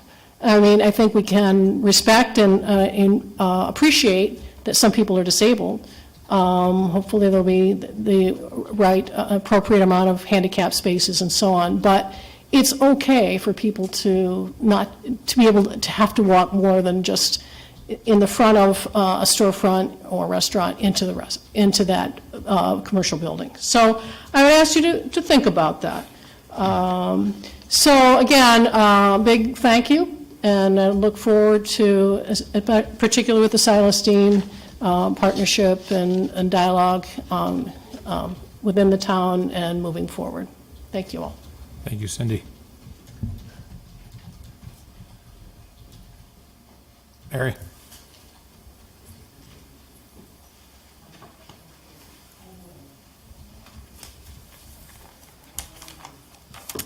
Good evening, Mary Breton, 209 Clovercrest Road. Thank you, Mayor Rell and councilors, for your service and your continued discussions with regard to Keisha Farm.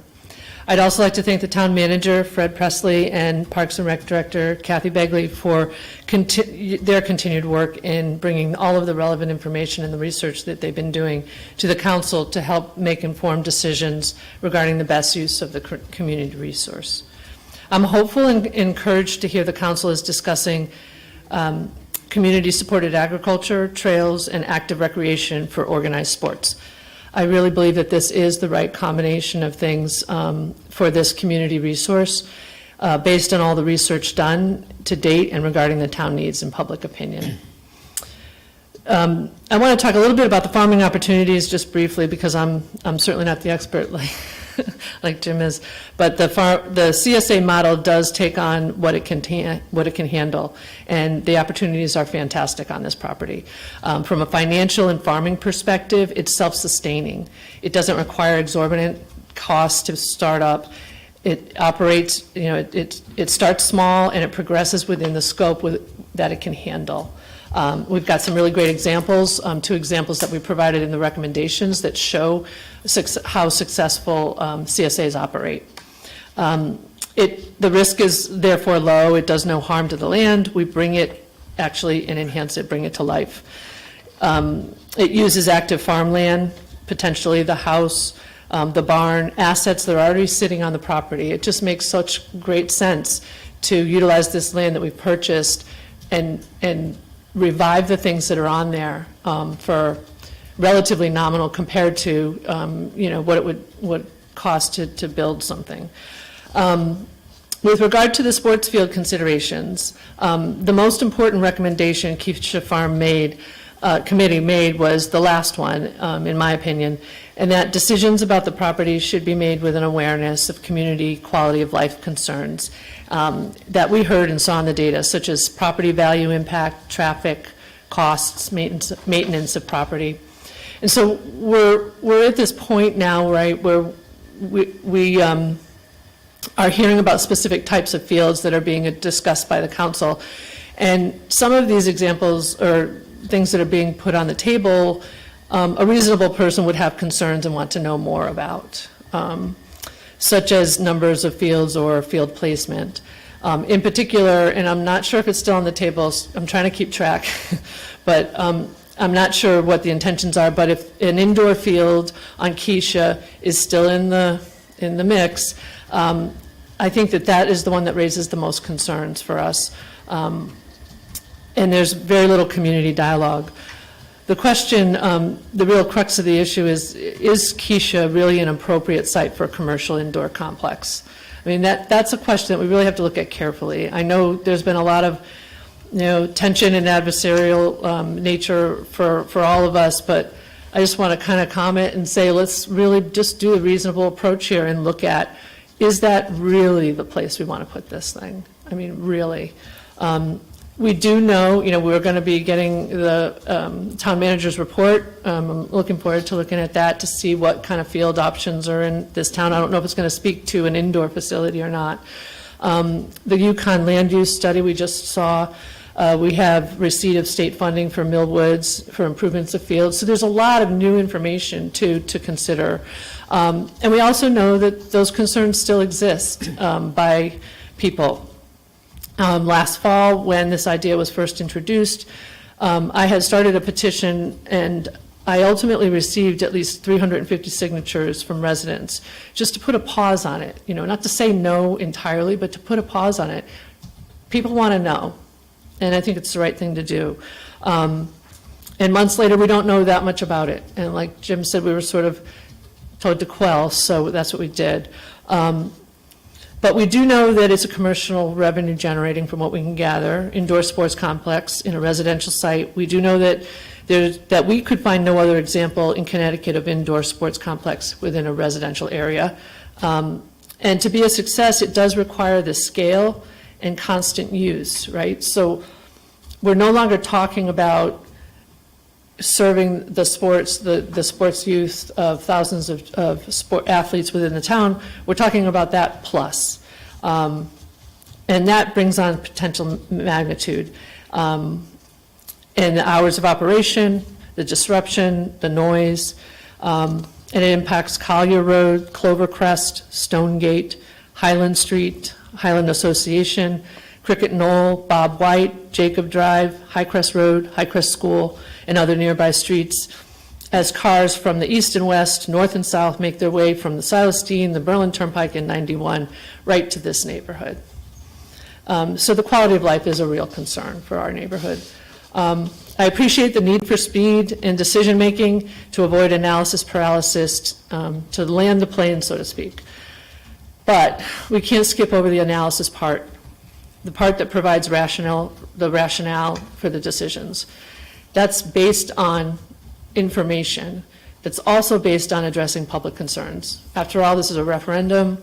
People voted for community use of this property, and the town purchased it for the community. If we skip this part, we run the risk of solving for one constituent need and creating issues for many others in District 1. We would all love to land the plane, but not before we figure out the coordinates. I'd like to respectfully ask, as a path forward, for the mayor, the town manager, the town council to help facilitate an opportunity in whatever appropriate method for the concerned constituents to better understand the council's rationale on these big decisions, right? Indoor facilities, multiple fields, field placement for this community resource. I appreciate your time, and I appreciate all your efforts, so thank you. Thank you.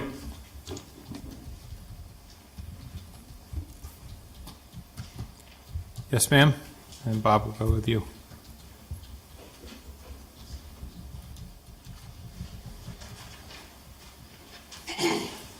Hi, I'll be quick. Lorinda Kuhn, 11 Robbins Drive. Again, I'm going to put in just a quick plug for Keisha Farm, the Friends of Keisha Farm.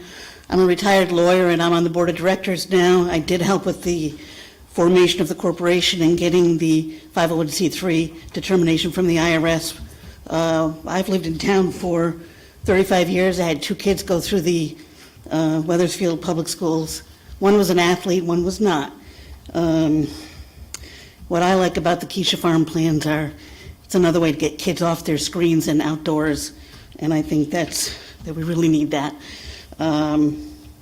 We have a great group with a lot of great ideas.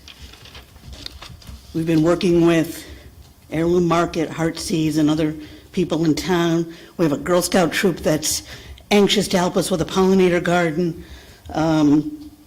We've been researching grant funding opportunities now that we're 501c3. So I realize you're probably going to need to put a athletic field there, but I hope that as you move forward with the decision making, you'll let us help the town. That's what our stated purpose is, to assist the town of Weathersfield to develop and manage this property for community gardens, farming, agricultural, educational, outdoor nature activities, and I hope you'll keep that in mind. Thank you. Thank you. Robert?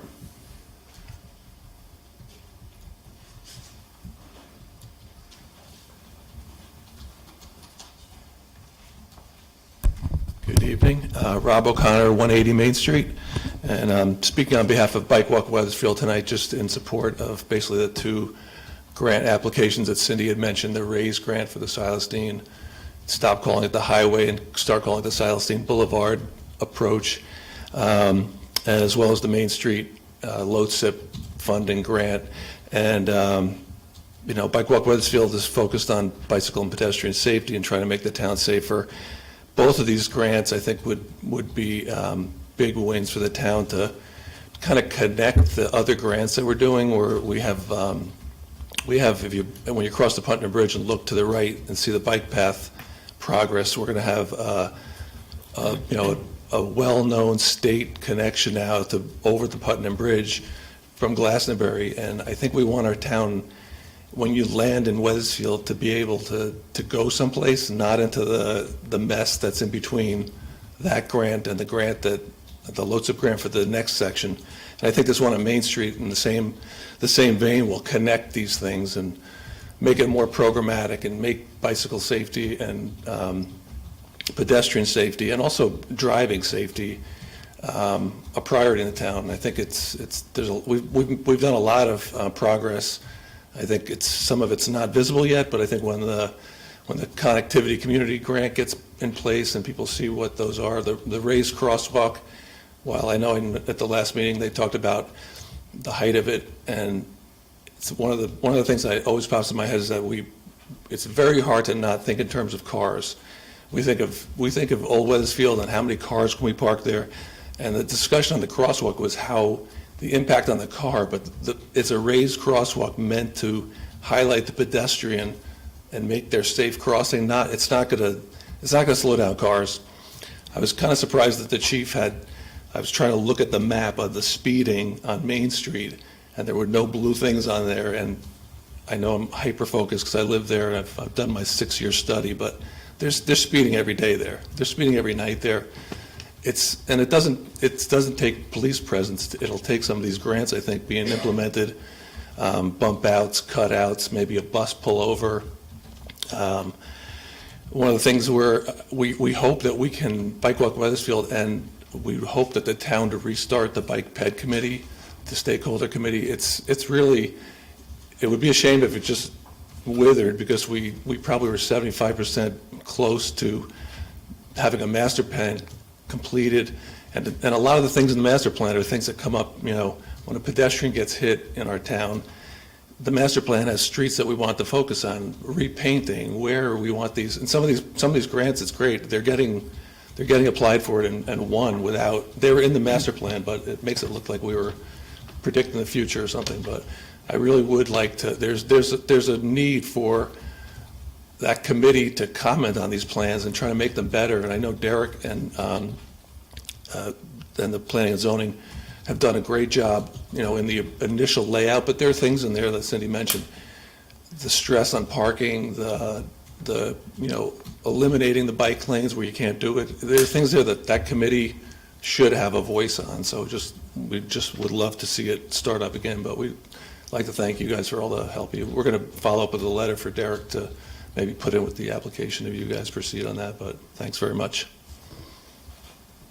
Thank you, Rob. And I welcome you to go one street behind you to Broad Street and possibly look at the 30-year study between the three of us on Broad Street on the speeding that we've noted on there. I got to be honest with you. I do see Main Street a lot, and speed is definitely a factor on Main Street, but it's a factor on, I think every single person sitting here will tell you that they see people on their own streets speeding. So hopefully the enforcement that the police are doing will not only focus on Broad Street, Main Street, but every street in town. It is a problem. Thank you. Anybody else? John?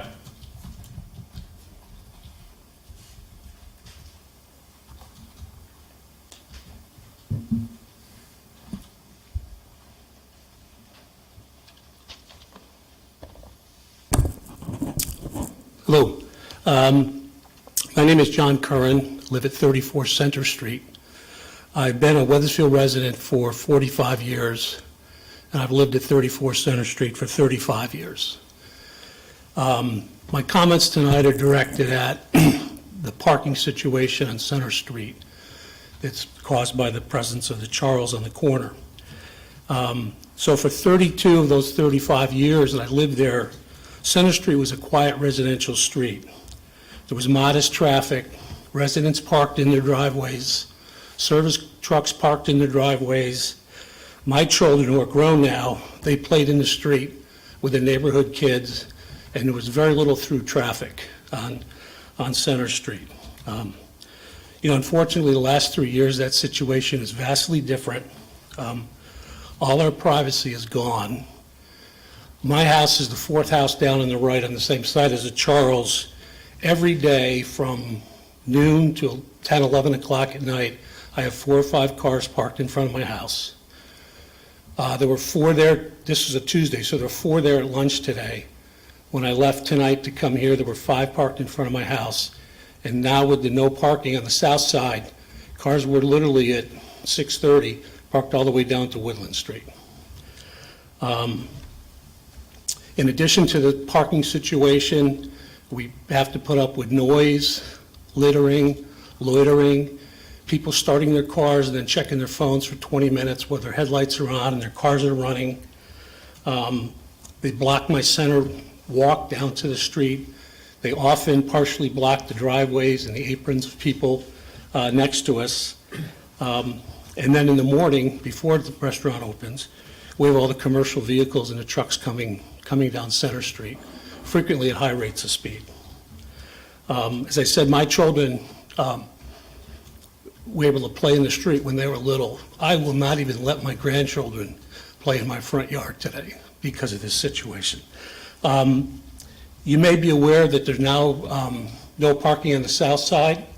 That situation started about a month ago. It was because of a fire emergency on Center Street, in which fire trucks from the firehouse right around the corner could not get down Center Street because the cars parked on both sides. The neighbors have been talking about this issue for 3 years in public safety, and it finally took a real situation for action to be taken. If it wasn't for the seriousness of the matter, you would think it was a comedy show with firemen, full equipment and gear, literally running down Center Street because they couldn't get their truck down there. So they jumped off the truck and ran down to the house. In terms of background of this thing, if you go back to the approval of the Charles in March of 2019, the Planning and Zoning Commission approved the restaurant without, in my view, adequate consideration to parking. If you read the minutes from that meeting, there's 6 pages of minutes. The word park or parking is mentioned 56 times in 6 pages of minutes. And yet, the restaurant was approved without adequate parking. So the regulations at that time would have required 53 parking spots. Today, there's 12. One is a handicap, and one is generally taken up by the owner's truck, so there's basically 10 public parking spots there.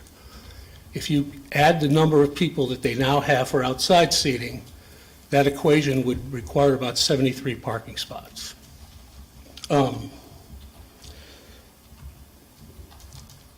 There was a question raised about why the zoning and planning regulations require people to have enough parking on their lot. And I'll quote from that meeting.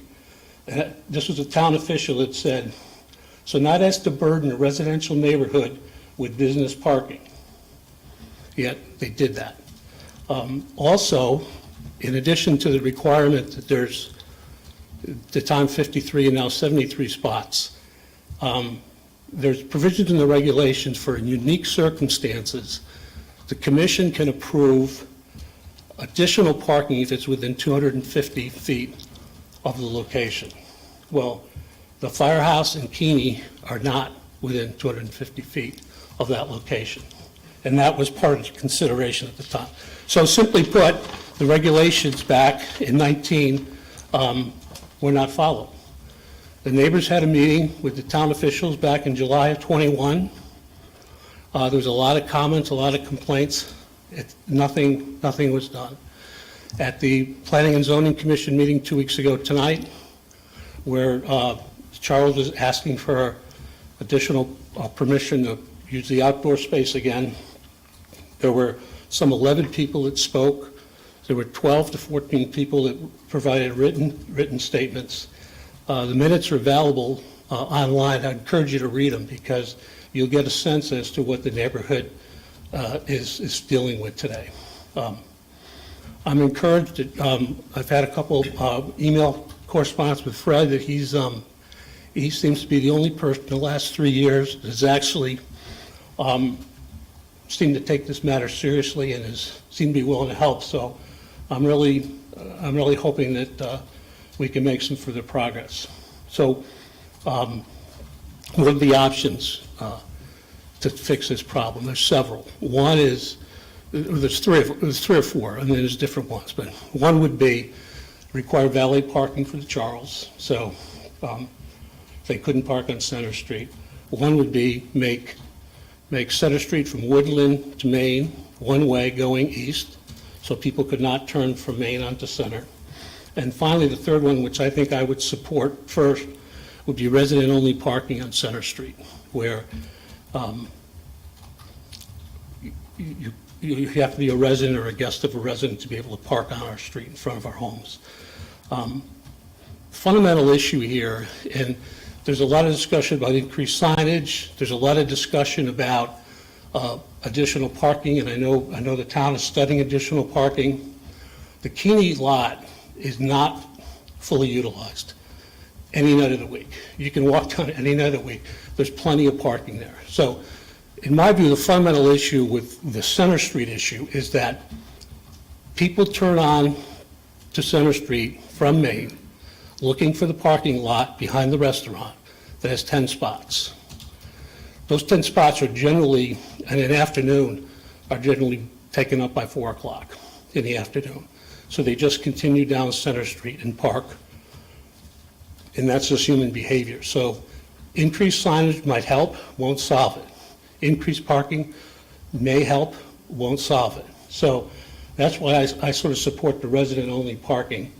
And I hope we can make some progress, and look forward to working with Fred on this, because our privacy has really been taken away from us. And I don't think anybody would enjoy having cars parked in front of their house day and night, 6 days a week. So thank you for listening, and look forward to progress. Thank you. Thank you, John. Yes, sir.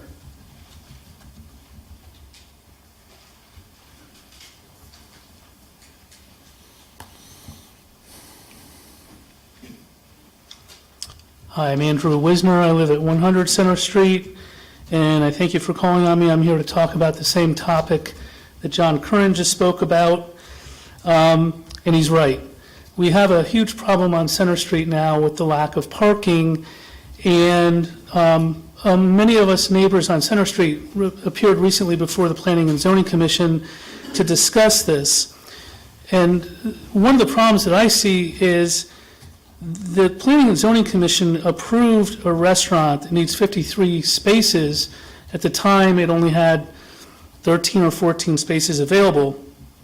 And what this tells us is the Planning and Zoning Commission is approving uses taking into account that there is going to be a deficit of parking in our neighborhood. And it's time to take action to reduce that deficit. But before we do that, we need to take action to limit these approvals where there's a known deficit. The Charles is not the only location that was permitted knowing there would be a deficit of parking. There's Lenochi's Kitchen at 285 Main. There's the Webb Deane Stevens Museum. There's the Bulkley House at 284 Main. Lucky Lou's at 222 Main. Rainbow Center, 80 Main. All of these approvals came from the Planning and Zoning Commission with foreknowledge that there would be insufficient parking. Us neighbors on Center Street are now suffering the results of this very poor decision-making. And it just can't go on. The charm, historical character, and quality of our community life is greatly reduced as a result of the demand for parking on our street based on approvals that were granted by the Planning and Zoning Commission. It's wrong. So, there was a study done in 2020, the old Weathersfield parking study, which is available to all of you, that made several recommendations, none of which have been implemented. For example, implementing a comprehensive wayfinding signage system. What we have now is a mishmash of signs, some of which don't even make sense. They have a picture of a sign showing on a single sign 2-hour parking on one side of the sign with one arrow and 1 hour going the other way, and nobody understands what that means. Curbing that should be painted and other pavement marking that should be defining where the available parking is. Every single available street parking spot should be marked. And finally, I agree 100% with John that we need the time has come for resident-only parking in our neighborhood. Otherwise, we're just going to see a further degradation of our community experience there. We're a tight-knit group. We live close together. We'd like to preserve the character of our neighborhood. It's being taken from us. So I do want to say in closing that I echo John's sentiments that we are seeing now that the town manager, Fred Presley, has been very communicative with us, very responsive. It's nice to see that action may yet come, but we need it soon. Thank you. Thank you. Mr. Young? Good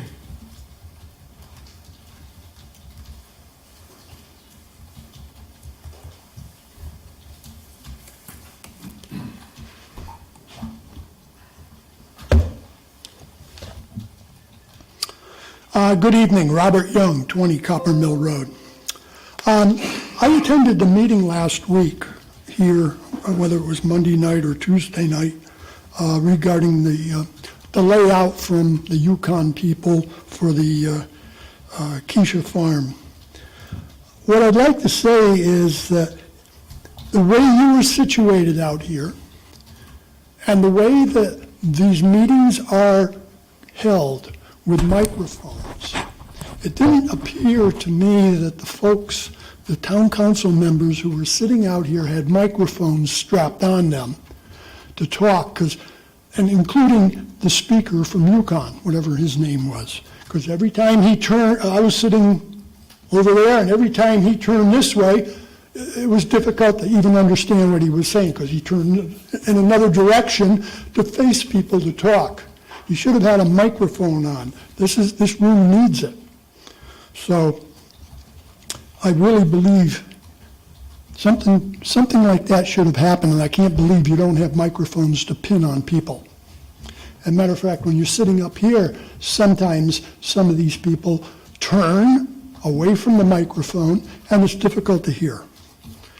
Next, regarding that discussion that night and the Keisha Farm, I'm glad to hear that well, first of all, I debate the idea that it was the referendum was a well-informed referendum for the people. There was no transparency. You people sat on, that council sat on the appraisal of the farm, paid by the town of Wethersfield, and didn't put it out to the folks because the value was $1.7 million, and you went on record to buy it for $2.4 million. And I think there was no transparency at all from that council. Mr. Lesser, you were on that council. You did not share any of that with us. Mr. Rell, you didn't either, which backs up what I've always said about this town, being dishonest and crooked. So now we have, I'm glad to hear tonight also that the farm could be self-sustaining, because it was assured to us on all different angles from different people on that Keisha Farm Committee that it would be sustainable and it wouldn't be taking funds from the town of Wethersfield if it were a farm. But again, the analysis doesn't prove anything for revenue. You had two different items that night that you spoke about last week: fields and a little bit of farming. I don't see how you're going to get any kind of revenue. Let's look at what goes on in this town right now. You have ball games over at Catone Field, you have ball games at other places, and the revenue that comes in disappears. I've talked about this for 15 years, Mayor, and nobody has ever approached it and discussed why the money disappears. The sports people have no backbone to put the money up for the damage that they do to the turf. When the turf comes due to be replaced, what do, Mayor? You go out on bond again, or you go out and you put it on a 7-year payment plan. When you had games going on those fields forever and ever, and no money came in. No money at all. That's a very poor business model that you were running in this town. Is that what's going to happen at the Keisha Farm? And I've suggested, Mayor, you know, all of you know, if we put in a 55 and over community on that property, you would get somewhere between 100 and 108 units. Those units, and I've given you examples.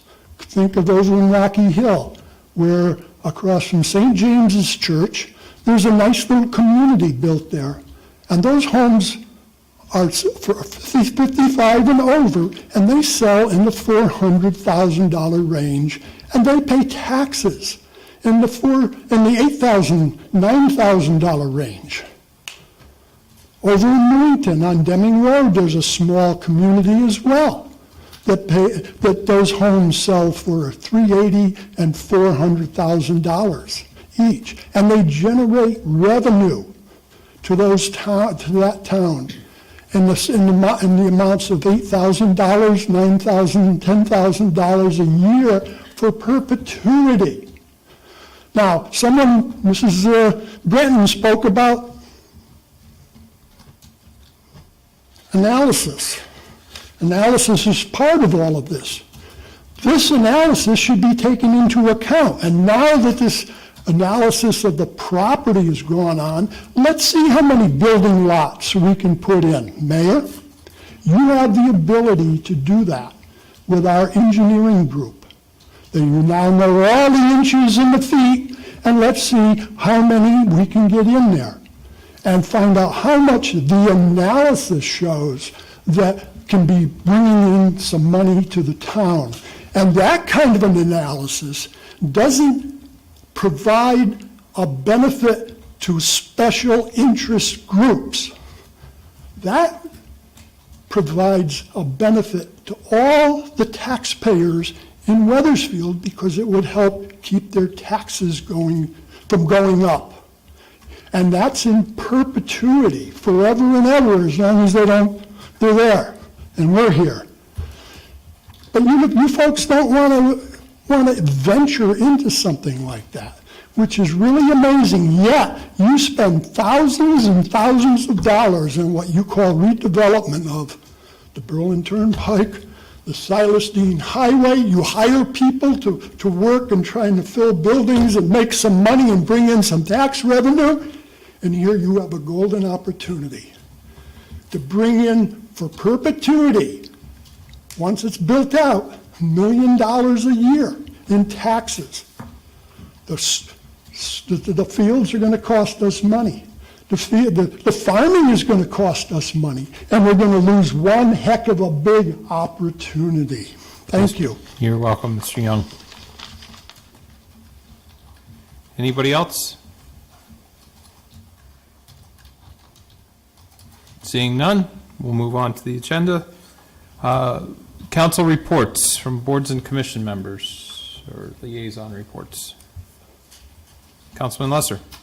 Thank you, Mayor. On February 8th, I attended the Veterans Commission meeting, and on Saturday, February 11th, I attended the Veterans Commission retreat. And I'll kind of blend those two meetings together because there was a lot of overlap.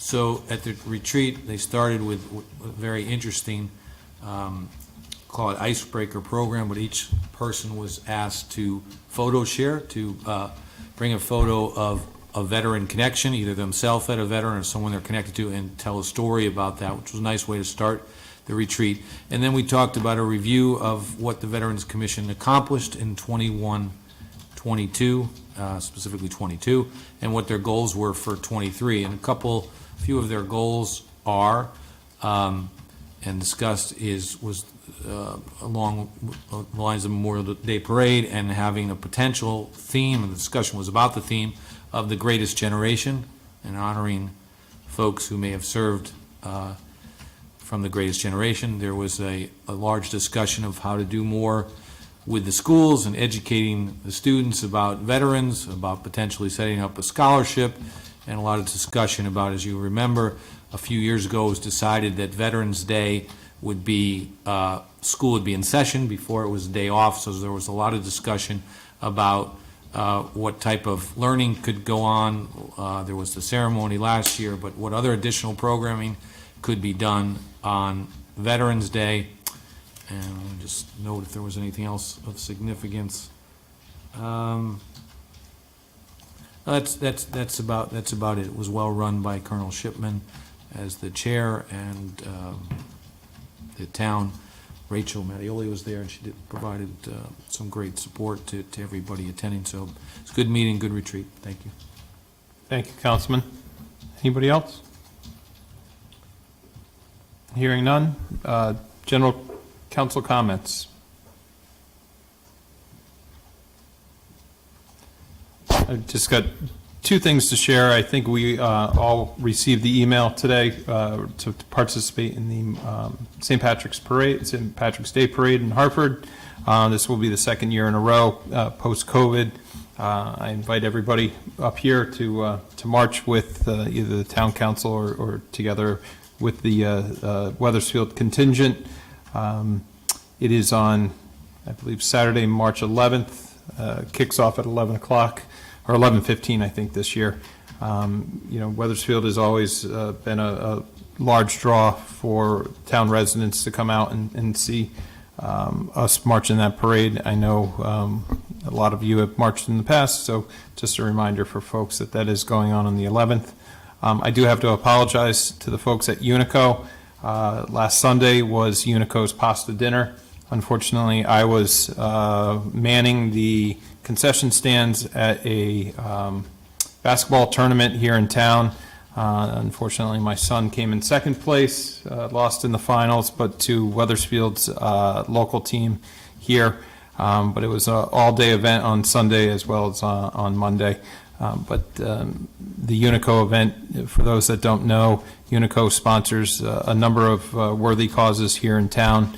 And this year was I think that was the first year post-COVID that they held it. Actually, maybe I think last year they held it, and then I can't recall if they did it last year or not. I'll have to find out from our good friend Tony Martino on whether or not they had done it. But it's always been a huge success. Limited parking because it's the parking lot at the community center fills up. But congratulations to Unico for another successful pasta dinner this year. I know a lot of hard work went into putting it together, and the proceeds that they raised will definitely go back to this town for all the worthy causes that they sponsor. So thank you to Unico and the members for that. With that, I'll turn it over to Town Manager. Thank you, Mayor, members of the council. Just a few items to cover with you this evening. You all have received the draft Sports Fields Needs Assessment Report that was prepared by myself and along with the assistance of Kathy Bagley, our Parks and Recreation Director, and we had members from the Rec Board that also participated in that process. We also interviewed the Rec Board, the entire Rec Board, as well as the various sports fields league representatives as part of this process. So that is being reviewed now by members of the council. I have received some comments back. If I could get the remainder of the comments by the end of this week, my intent would be to present that formally to the public at our next meeting. And as part of that, now that we've completed the Keisha work session as well, even though we're going to be hearing back from UConn at some point, it might be a good opportunity to kind of discuss the larger Mill Woods project that we've had on the agenda for a few times with the money that we now have from the Urban Act grant, as well as where we want to go with ARPA funds and Keisha Farm. So I'll be trying to kind of bring all those together in a presentation at the next meeting for all of your consideration. I'll also at the next meeting be providing you all with the fire department evaluation report. That project has been being conducted over the last several months. There's been interviews with all of the volunteers, with the command staff, and you all as well as myself, in terms of looking at the way that our fire department is currently run, the way that we have current issues with volunteerism, and a lot of recommendations are coming out of that report that I think you'll all find very interesting. So that'll be provided to you all at the next meeting. I would like to know if you would like the consultants that worked on that report to be here in person. They're based out of Florida. They can be here in person with notification, although they might not be available at the next meeting. It might be the one after that. or they can do it virtually as well, or I can just provide you with the report, and you can decide if you want them to come back and provide a in-person review at that time. But wanted to know what your thoughts were on that. Well, I think in cost savings, and everybody's used to Zoom and virtual, and I think our IT department could probably have this up and running Yeah. by that time. Definitely not in person. Okay. Virtual is fine. And I don't know, I guess maybe will you provide the report beforehand? Yeah, my goal is to get that sent out to you all by the end of this week, so you'll have more than a week or so to review it before the next meeting. So, let us review it, I guess, and then we'll make a determination on, if we need to have them present for that meeting. Do that. And then the only other item I did want to cover, we did have a school custodian who worked at Highcrest, who has been in the hospital for the last few weeks with a serious medical condition, John Gagnon. He unfortunately passed away this weekend, so just want to send condolences and thoughts and prayers out to his family as they go through this difficult time. It's always difficult to lose anyone, but certainly someone that's actively employed and still working with us. I know it's difficult for our staff that work with John, so just want to make that note. Thank you. Thank you. Tough news. Okay. Seeing no more. Sue? Any town clerk communications for tonight? Yes.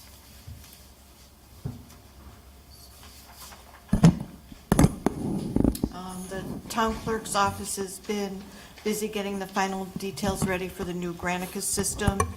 We finished the boards and commission list and sent that to be uploaded, and now we're working on just the council meeting template, which will be very helpful in streamlining the agendas and the minutes, and we're just looking forward to the next meeting with the town manager's office and the Granicus staff so that we can learn how everything will come together when we go live.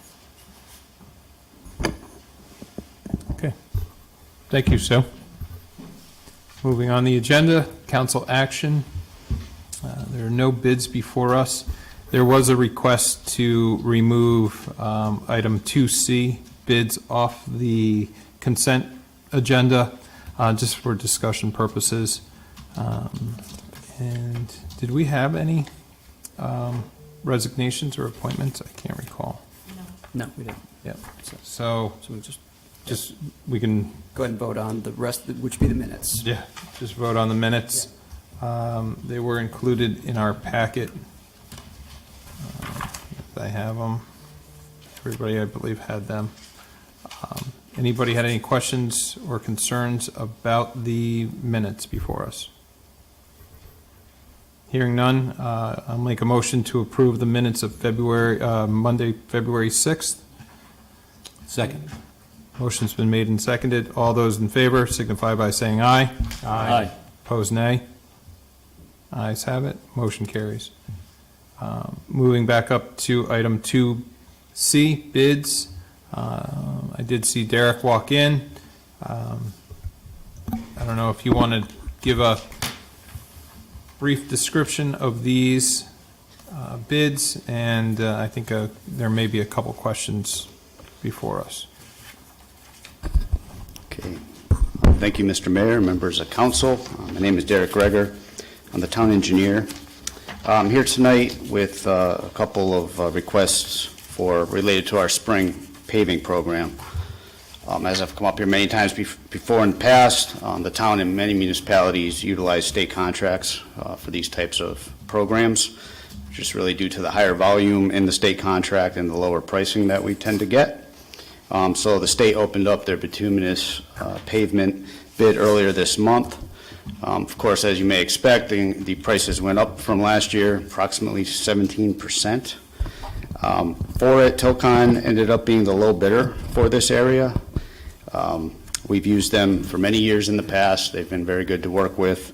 But when they do these bids, they break them out by area, and Weathersfield, I provided a listing of all the bidders and where they were, and Tocon was low bid. So staff's recommending using them again, so I'm seeking approval to issue a $230,000 PO to them to complete paving related to the spring program.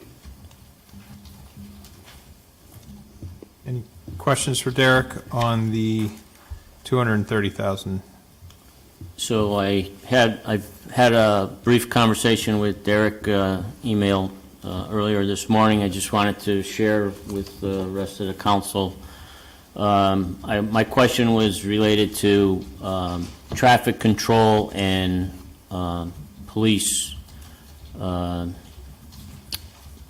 presence during construction.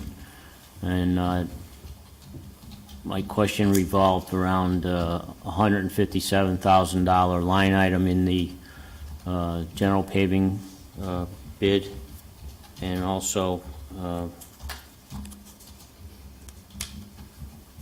don't know if we can talk about the Tocon one separately, or which one are we on? Which one are we on? We're on the Tocon one, but it applies to both, so I'm just trying to get my thoughts lined up here.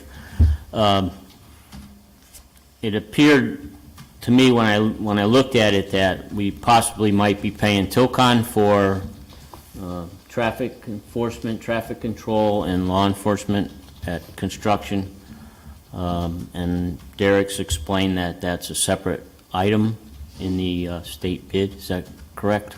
Correct. So it's not, I was concerned that we were paying our own police officers when in fact we were paying through Tocon for services that were not being provided. Derek's clarified that.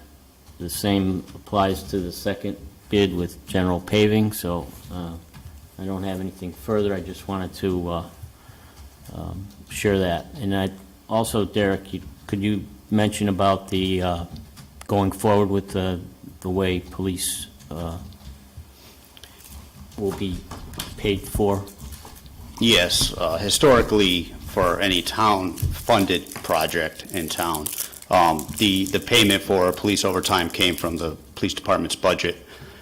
With the new chief on board and having discussions with him and the town manager and finance director, has decided that because these costs can get significant, particularly with the paving programs, that we're going to allocate some of the road funds to the PD for those charges going forward to make it less of a strain on their budget.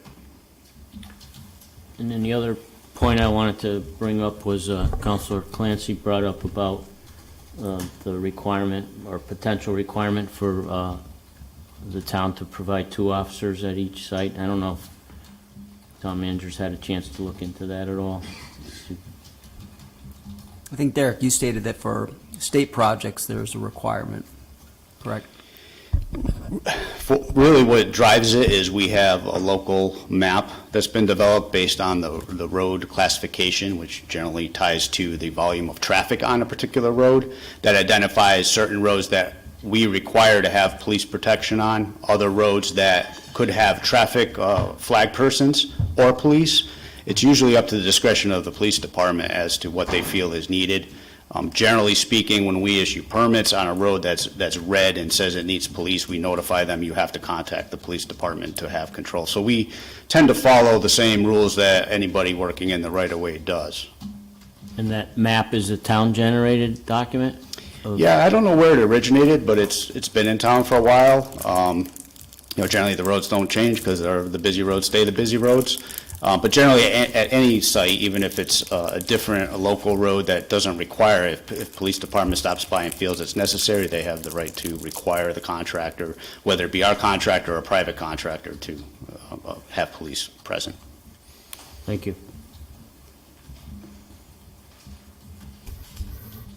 Any other questions? Make a motion? We made a motion on the minutes. Can I make a motion to place this on consent so we can just vote on? No, you have to vote on the items now because it was pulled, Okay. each one. Make a motion to allocate $230,000 from the CNEF pavement maintenance account for the spring paving program, and to authorize the town manager to execute a purchase order with Tocon Connecticut, Inc. in the amount of $230,000 to furnish and place bituminous concrete during the next paving program, based on their bid unit prices for the 2023 Connecticut Department of Administrative Services contract for bituminous concrete materials and bridge deck membrane waterproofing. Motion's been made and seconded. Any discussion? All those in favor signify by saying aye. Aye. Opposed, nay. Ayes have it, motion carries. Moving on to second item. And No questions. No questions? Okay.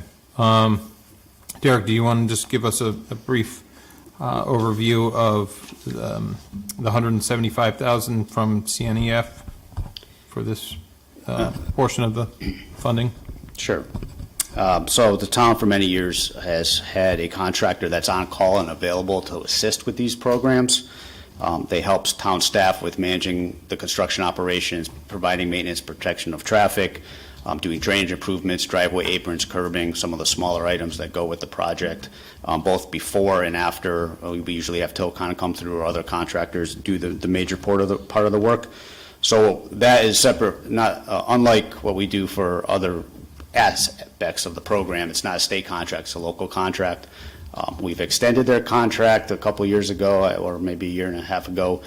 So they're on a town contract that extends through December of 2024.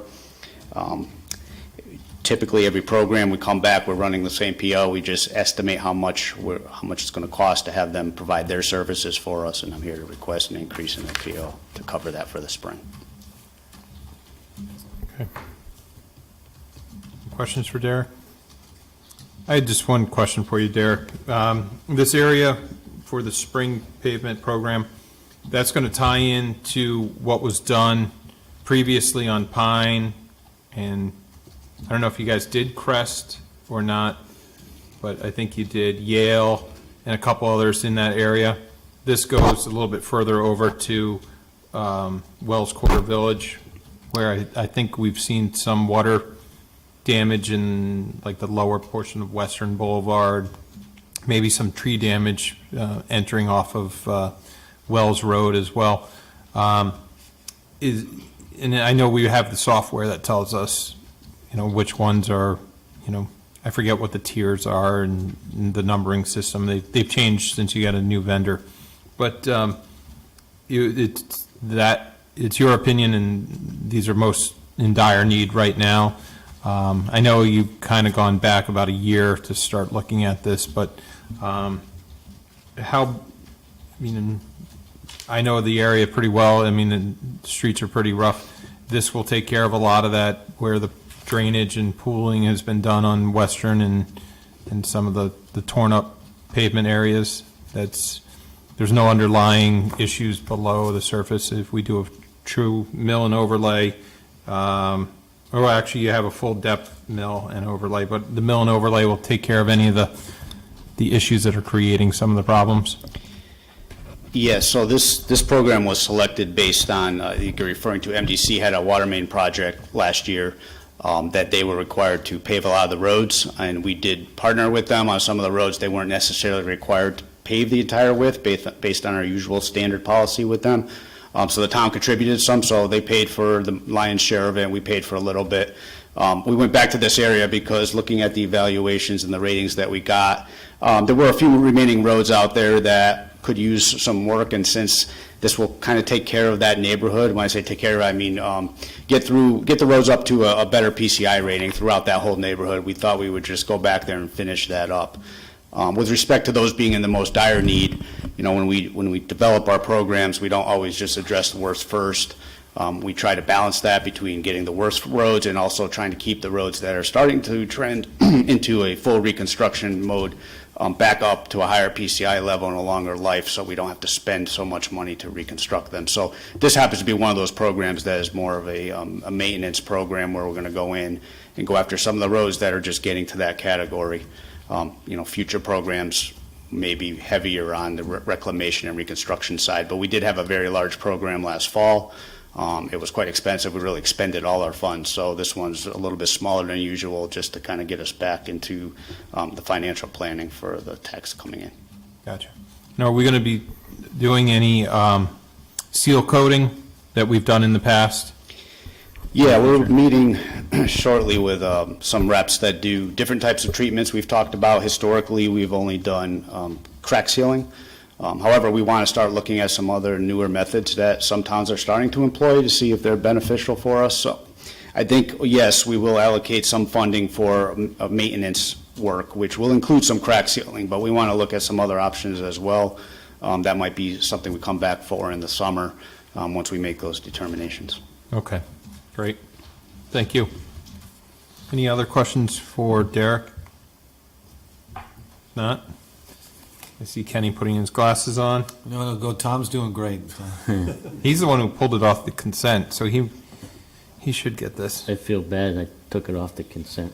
It's okay. It's, I'm trying to submarine that consent agenda.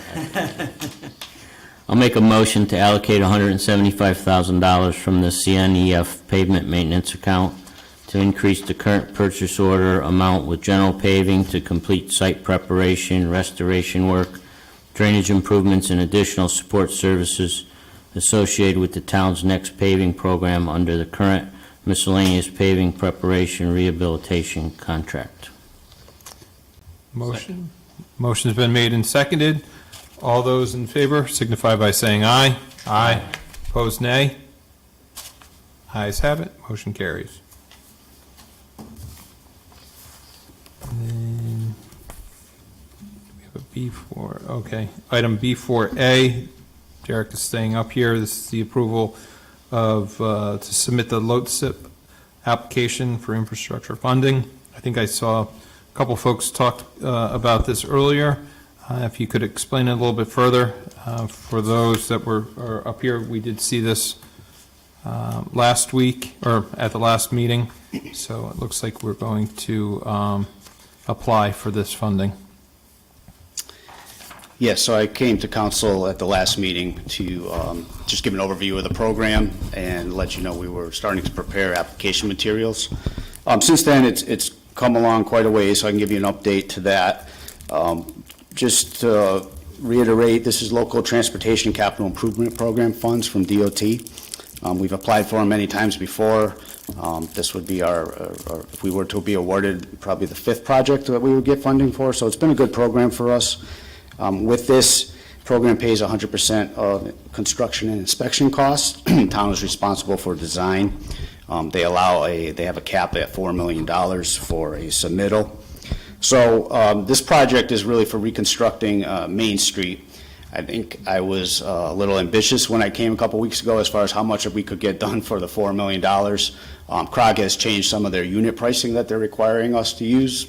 Obviously, prices have gone up, as well as they have a number of multipliers that go on top of the construction cost estimate. So to make a long story short, I was trying to get more of Main Street and maybe Marsh Street into the program.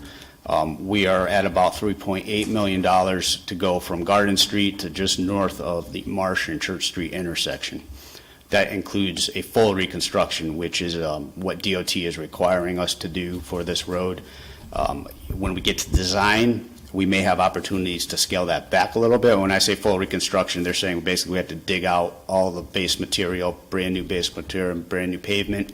That may be necessary. But at this point, they're trying to be on the conservative side. So we weren't able to get quite as far as I had hoped along Main Street, although with the program, we are looking to add in an off-road paved multi-use trail that would be running along the east side of Main Street.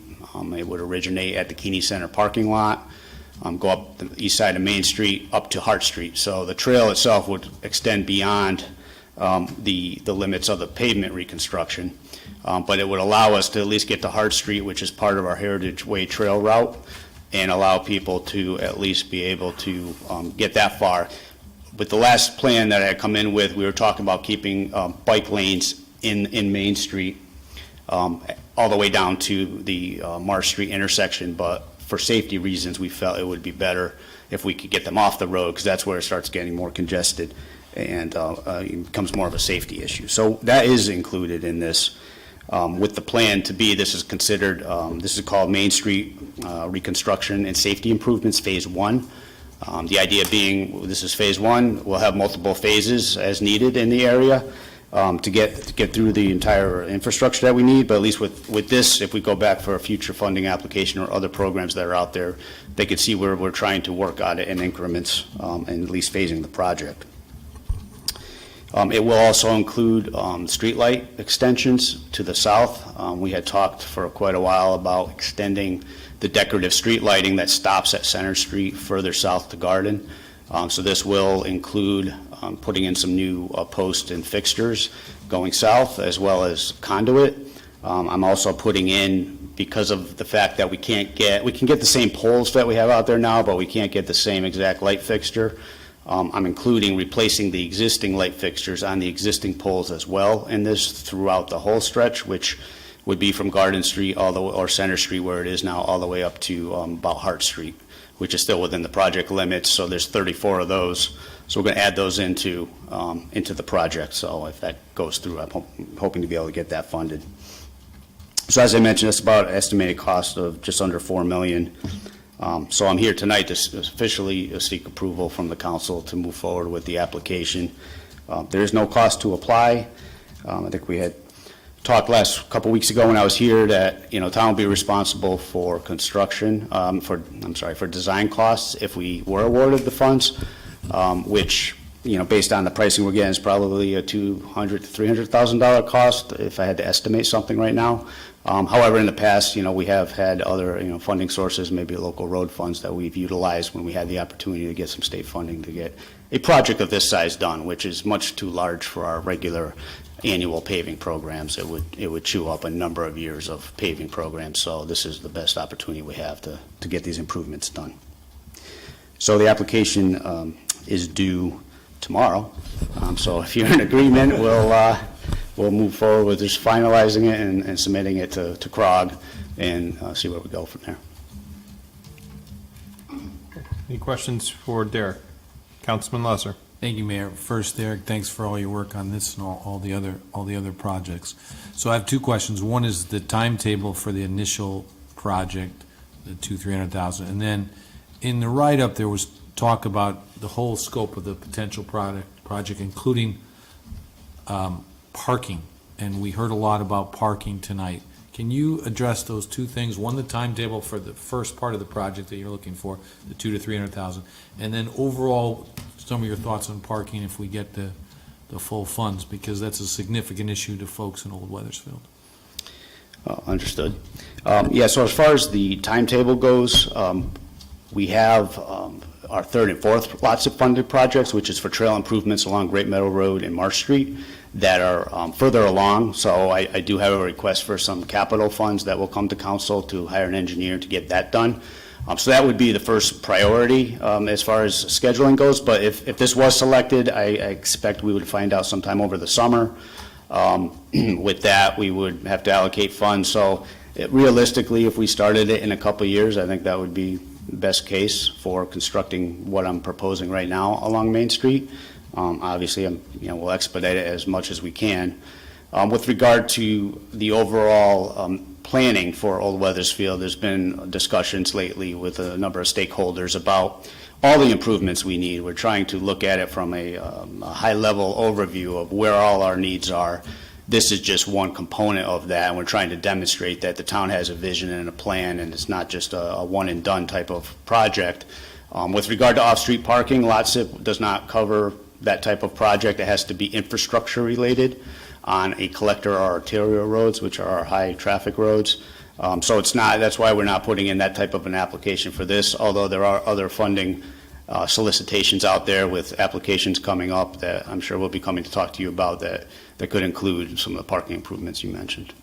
So, and forgive me if I misplaced which grant it would be, but just reading from this, the project will include safety improvements such as installation of additional on-street parking areas. So is that? Yeah, I think when I had come through, and showed you the last plan, we were showing some angled parking. I know that was mentioned Yeah, earlier. yeah, okay. But Really, with the design, there are some, really, with this particular segment, we're not really adding much. We'll formalize it a little bit more, but it'll still be parallel parking with the existing angular on-street parking. I think the next phase might have more, and to the point that was raised earlier, with the trail going in, that will be off-road, I think that'll alleviate some of the safety concerns that were raised. Got it. Thank you, Derek. That's it, Mayor. Thank you. Okay. Any other questions for Derek?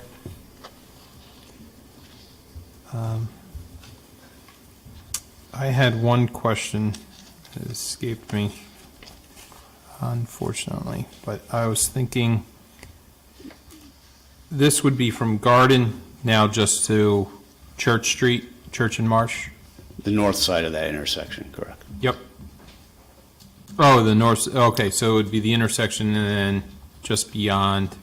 Yeah, it would Where the extend just flagpole- north of the intersection. It would also extend up and down Church and Marsh Street a little bit. Yep. The other question I had for you is the street lighting, the extension south on those, and then redoing the decorative tops to the lamp posts. If I'm not mistaken, we still have funding in that account, if I'm not mistaken, from when we originally purchased the lights from Eversource. Do we know how much money is in there? I thought it was about 700 and, Yeah, it's about 700 and change, and that is, but it wasn't from it was money we basically borrowed that's in an account that we need to decide, the bank would like us to decide sooner rather than later, but we have to decide whether or not we're going to utilize that fund, those funds for this purpose, and if not, then we just basically would give it back. So we're hopeful that this could fund some of that, so we won't have to use as much of what's in that account. And, Okay. but then either way, one way or another, we need to let the bank know what we are using, what we're not using, and then just move on, so it doesn't just sit there. right. It's like a credit line, we're not paying for that money, are we? Correct. But it's still, they're still holding it, so Yeah, we yeah. need to Right. use it or move. Yeah. And we could use all or some of that 700,000 for the decorative Correct. sconces or, We still need to decide what those are. right? And so that's one of the things we want to get back on everyone's radar screens again. There's a few options we can look at, probably do something down at Keeney to, let people look at the different options we have, but then we have to pick one and go with it. And once we do that, the existing poles are fine, and the wiring's all in place, except for the area that Derek's talking about extending it, so we should be in pretty good shape to move that forward quickly. Yeah, if we could do that sooner than later, and I think we would have to go through Historic District Commission approval for those as well. But, yeah, utilizing the funding source that we have existing, as well as getting public input on those decorative lights would be key to coincide with this project. I don't know, Garrett might have some other options for us that are all LED too, so. Follow-up question on the lighting, was that 700,000 for the street lighting program for the entire town? My understanding is specific to these decorative lights, but I might be wrong. That was my understanding as well. There was a large portion of the program was spent as far as the LED conversions townwide. I think at the time, the town manager wanted to put some money aside or have some money available at least for this project, which we just haven't moved forward on. However, obviously, if we're going to be doing some reconstruction down there, this is the time we got to make a decision if we're going to move forward on it or not. Okay. Maybe if you could just follow up on that and make sure it's not townwide. Yep. There are street lighting requirements in other areas with pole replacements and stuff like that, so. Wooden poles on Old Common and, yep. We actually have to replace a segment of underground wiring to one neighborhood because we own that too when we bought the lights. Yeah, they threw that in for nothing, huh? Not exactly. Yeah, right, exactly. Okay. We all set? Everybody good? You want to make a motion? I'm on a roll. Motion to authorize the town of Weathersfield to apply for state local transportation capital improvements program funding to reconstruct segments of Main Street and Marsh Street in Old Weathersfield. Second. Motion's been made and seconded. All those in favor signify by saying aye. Aye. Aye. Opposed, nay. Ayes have it, motion carries. Kenny, your citizen recognition guidelines, as we discussed, limited participation up here. We will table that one more time. I told you I talked to some folks and put some pressure on them. We will we'll take care of that going forward. Item 5A, ordinances and resolutions for introduction. We do not have any. And then, I don't know, are we going to have anybody talk about? I think Denise and Derek both are going to Both tag together? team this one, or- Raise grant for infrastructure funding. This is what we've heard earlier during public comment on for the Silas Deane Highway. And for those in the audience, thank you for the email. Okay. Again, my name is Derek Greger. I'm the town engineer. I'm here tonight with Denise Bradley, who's the town planner. We've been working together on an application for RAISE funding. So RAISE is a federal program, stands for Rebuilding American Infrastructure with Sustainability and Equity. They've issued a solicitation for 2023. They typically offer grants for planning and grants for construction.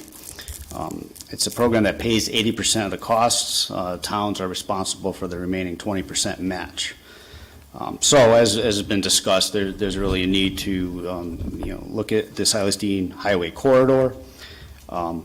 We need to have it was done a couple of times. The last time was in 2006, and we need an updated plan really to have a better chance of getting the federal funding that is available out there. So staff's been looking at options to acquire funds to do a study. Typically with this program, the applications tend to rate better if they have more than one town involved. So we reached out to Rocky Hill to see if they had any interest in joining with us on an application, and they were interested in that. So we've been working with them over the last few weeks, starting to put together some application materials. They had recently completed some improvements along Silas Deane Highway, you may have seen to the south of Parsonage Road. For them, they'd be interested in looking at Parsonage Road North. So they have a segment of Silas Deane Highway until you get to the southern town line. And then we would extend the project all the way through town up to the Hartford city line.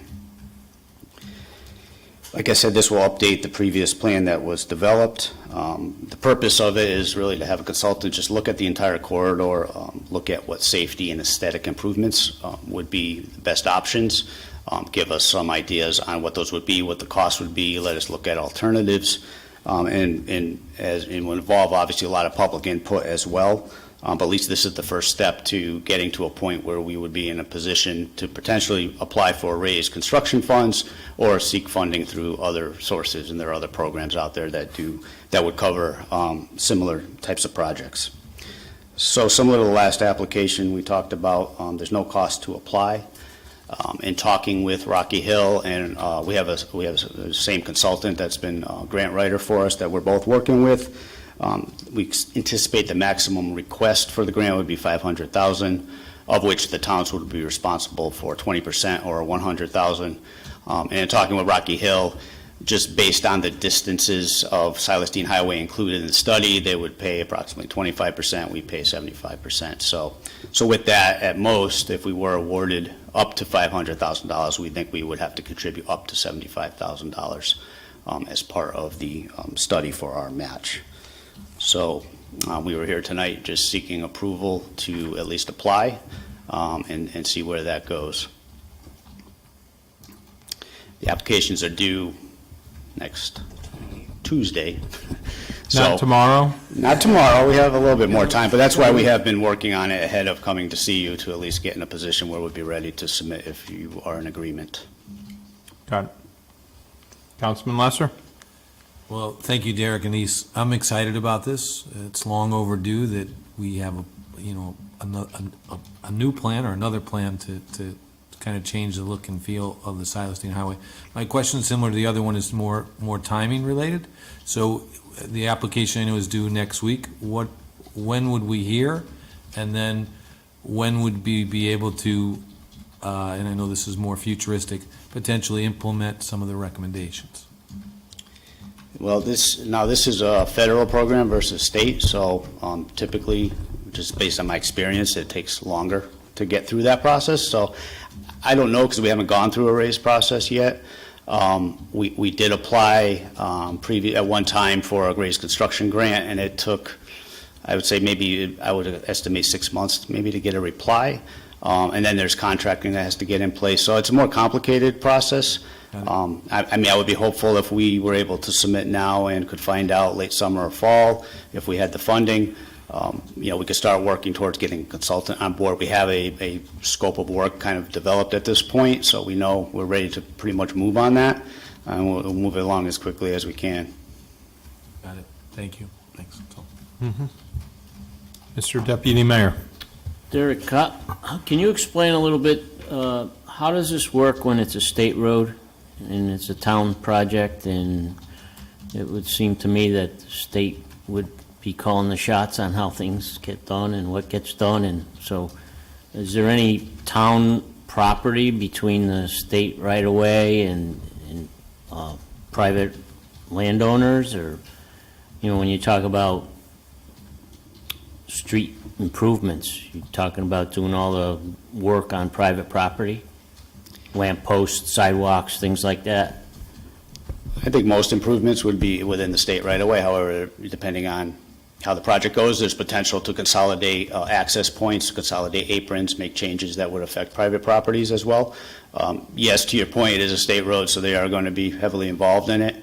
We have reached out to them and notified them that we are seeking this application. From what I hear from other communities, they're very supportive of any improvements along their roads. They're their roads.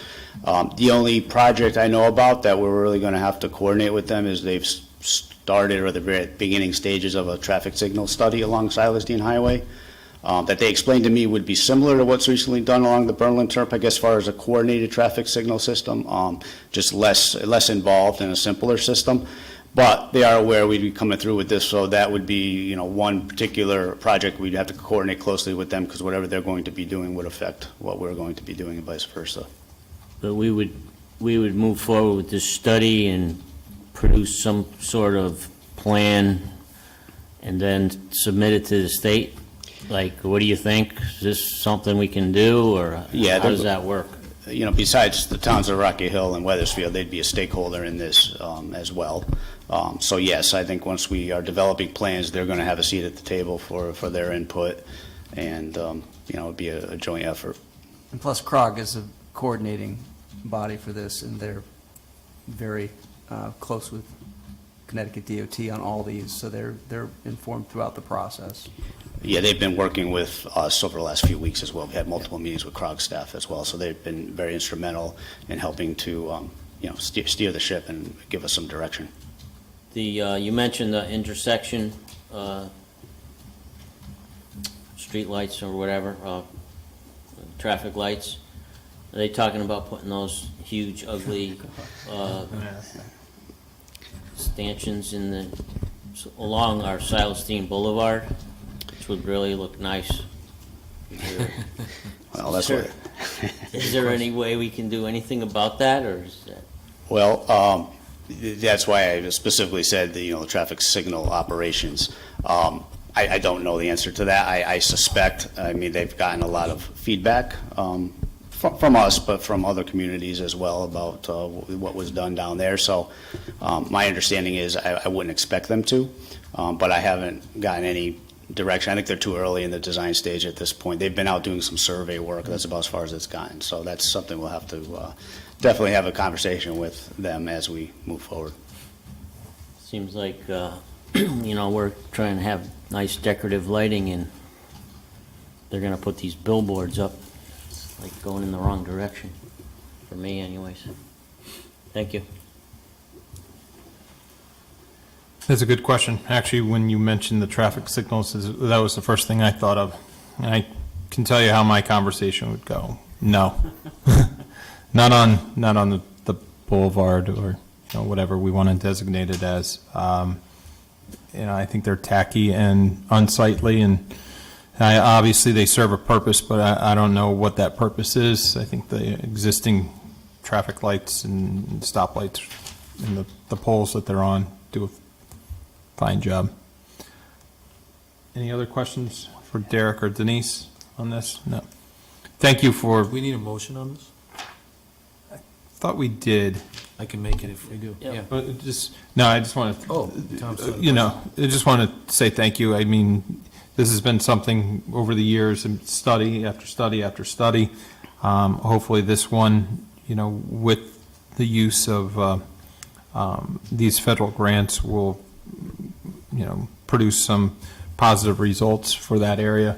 I do appreciate, Tom, your email and the work that, Denise, the Planning and Zoning, the Planning Department, Economic, EDIC, and others have done for the facade improvement program. I mean, Silas, Deane, there are, a number of eyesores that are still there, but, we are working as a town to improve the look of some of those buildings on there. And now, with these funds, at least to study what we can do to improve the walkability, the pedestrian safety, as well as the vehicular safety of the Silas Deane Highway, I think is a vast improvement to what not only we have now, but what we've seen in the past, 20, 25 years along the Silas Deane Highway. So, thank you for your hard work on this. Now, got a motion? Yes, well said, Mayor. I'm glad you got that in. So I move to authorize the town of Weathersfield to apply for a U.S. Department of Transportation Rebuilding America Infrastructure with Sustainability and Equity Grant. Motion? Second. Been made and seconded. All those in favor signify by saying aye. Aye. Opposed, nay. Hearing none, ayes have it, motion carries. Thank you again. Thank you very much. Thank you. Thank you. Okay, it's the end of council action. We will move on to item number 6, public comment. Just a reminder for folks, this is the second public comment. You are limited to 5 minutes. Please state your name and address, and if you haven't signed in the first time, please do so this time. Anybody else? Anybody wishing to speak? Mr. Young?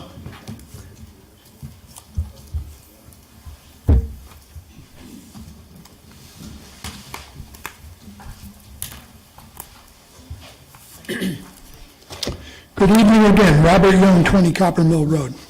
Earlier this evening, it was mentioned about the final outcome of that write-up for the Keisha Farm barn. I recall seeing it some time ago. I read it, and I thought it was horrible. Well, my understanding is that write-up should have been about something historic that happened at that property, not a family affair or what happened at that farm, at that building.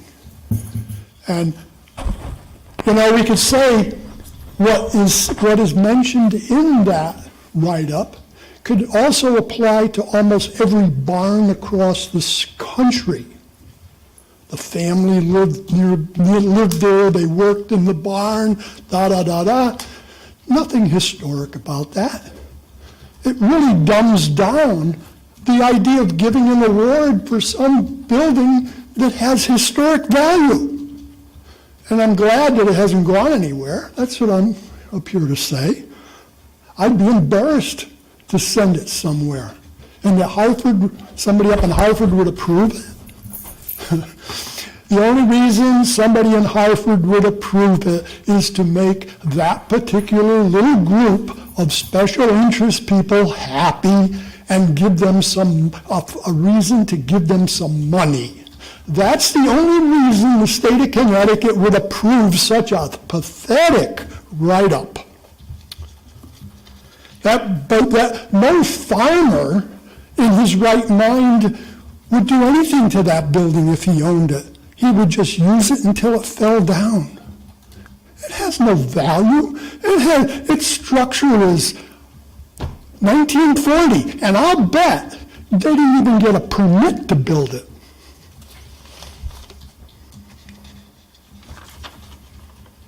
Next. There was some more. Oh, yeah, I was talking earlier, Mayor, about the Keisha Farm, and I was mentioning something about the use of the property. And I went back and I looked at the September 4th, 2018 minutes of that hearing that was held here in this room. And in there were citizens that came up here and complained about the failure or transparency of that entire presentation. They complained. They made it an issue. There was other people who came and they mentioned that they just didn't have the ability to make a good decision on what little information there was. There was other people who came up to discuss putting homes on that property. One man mentioned 96 homes, bringing in $800 and some thousand per year for perpetuity. There was another person who mentioned putting homes on that property as well. And I even mentioned it. And when the meeting was all over, it was over. There was no consideration for those people in the outcome. When the Keisha Farm Committee was developed, the invites went out. Nobody who represented anything different than what the town council at that time wanted was put on that committee to stand up and defend what they wanted to have done to that property. You took in the people that wanted sports fields. You took in people who wanted to make it into some kind of a farm. You brought in some people that wanted some trails. You totally discounted other people who wanted to do something different with it. But today, you talk, and the members who are part of that Keisha Farm talk about the democracy of how they came to their decision. That democracy is baloney. That was nothing but a political, skewed deal. And today, you got me up here, and I've been coming up here for a long time with the idea that make money from that property. Make money from that property. Don't make it another Kinney Center for the Historic Society. Don't make it another Little Red Schoolhouse for some people who want to do something and they get a whole little building for themselves at the expense of everybody else. What kind of legislators are you? You should be looking at everybody. You look at your special interests. You got members up here, all they want is sports. How many people really are into sports in this town? And then the analysis that came up, put in those big fields and have parking lot for 50 cars. 50 cars? More like 500 cars you should be having in that property for those size of those fields, and you're going to have, what, a couple, 500, 600, 800 people come to these events and plug up the road and have a 50-car parking lot? What kind of a brain did that man have that made that suggestion? But again, he did what he was told to do. You hired him because he has a reputation of doing what you want. That's exactly what Gary Evans did, former town manager. He selected farm people walking people, sports people. Screw the rest of the people. And then you talk about democracy. Your democracy doesn't exist in this town, Mayor.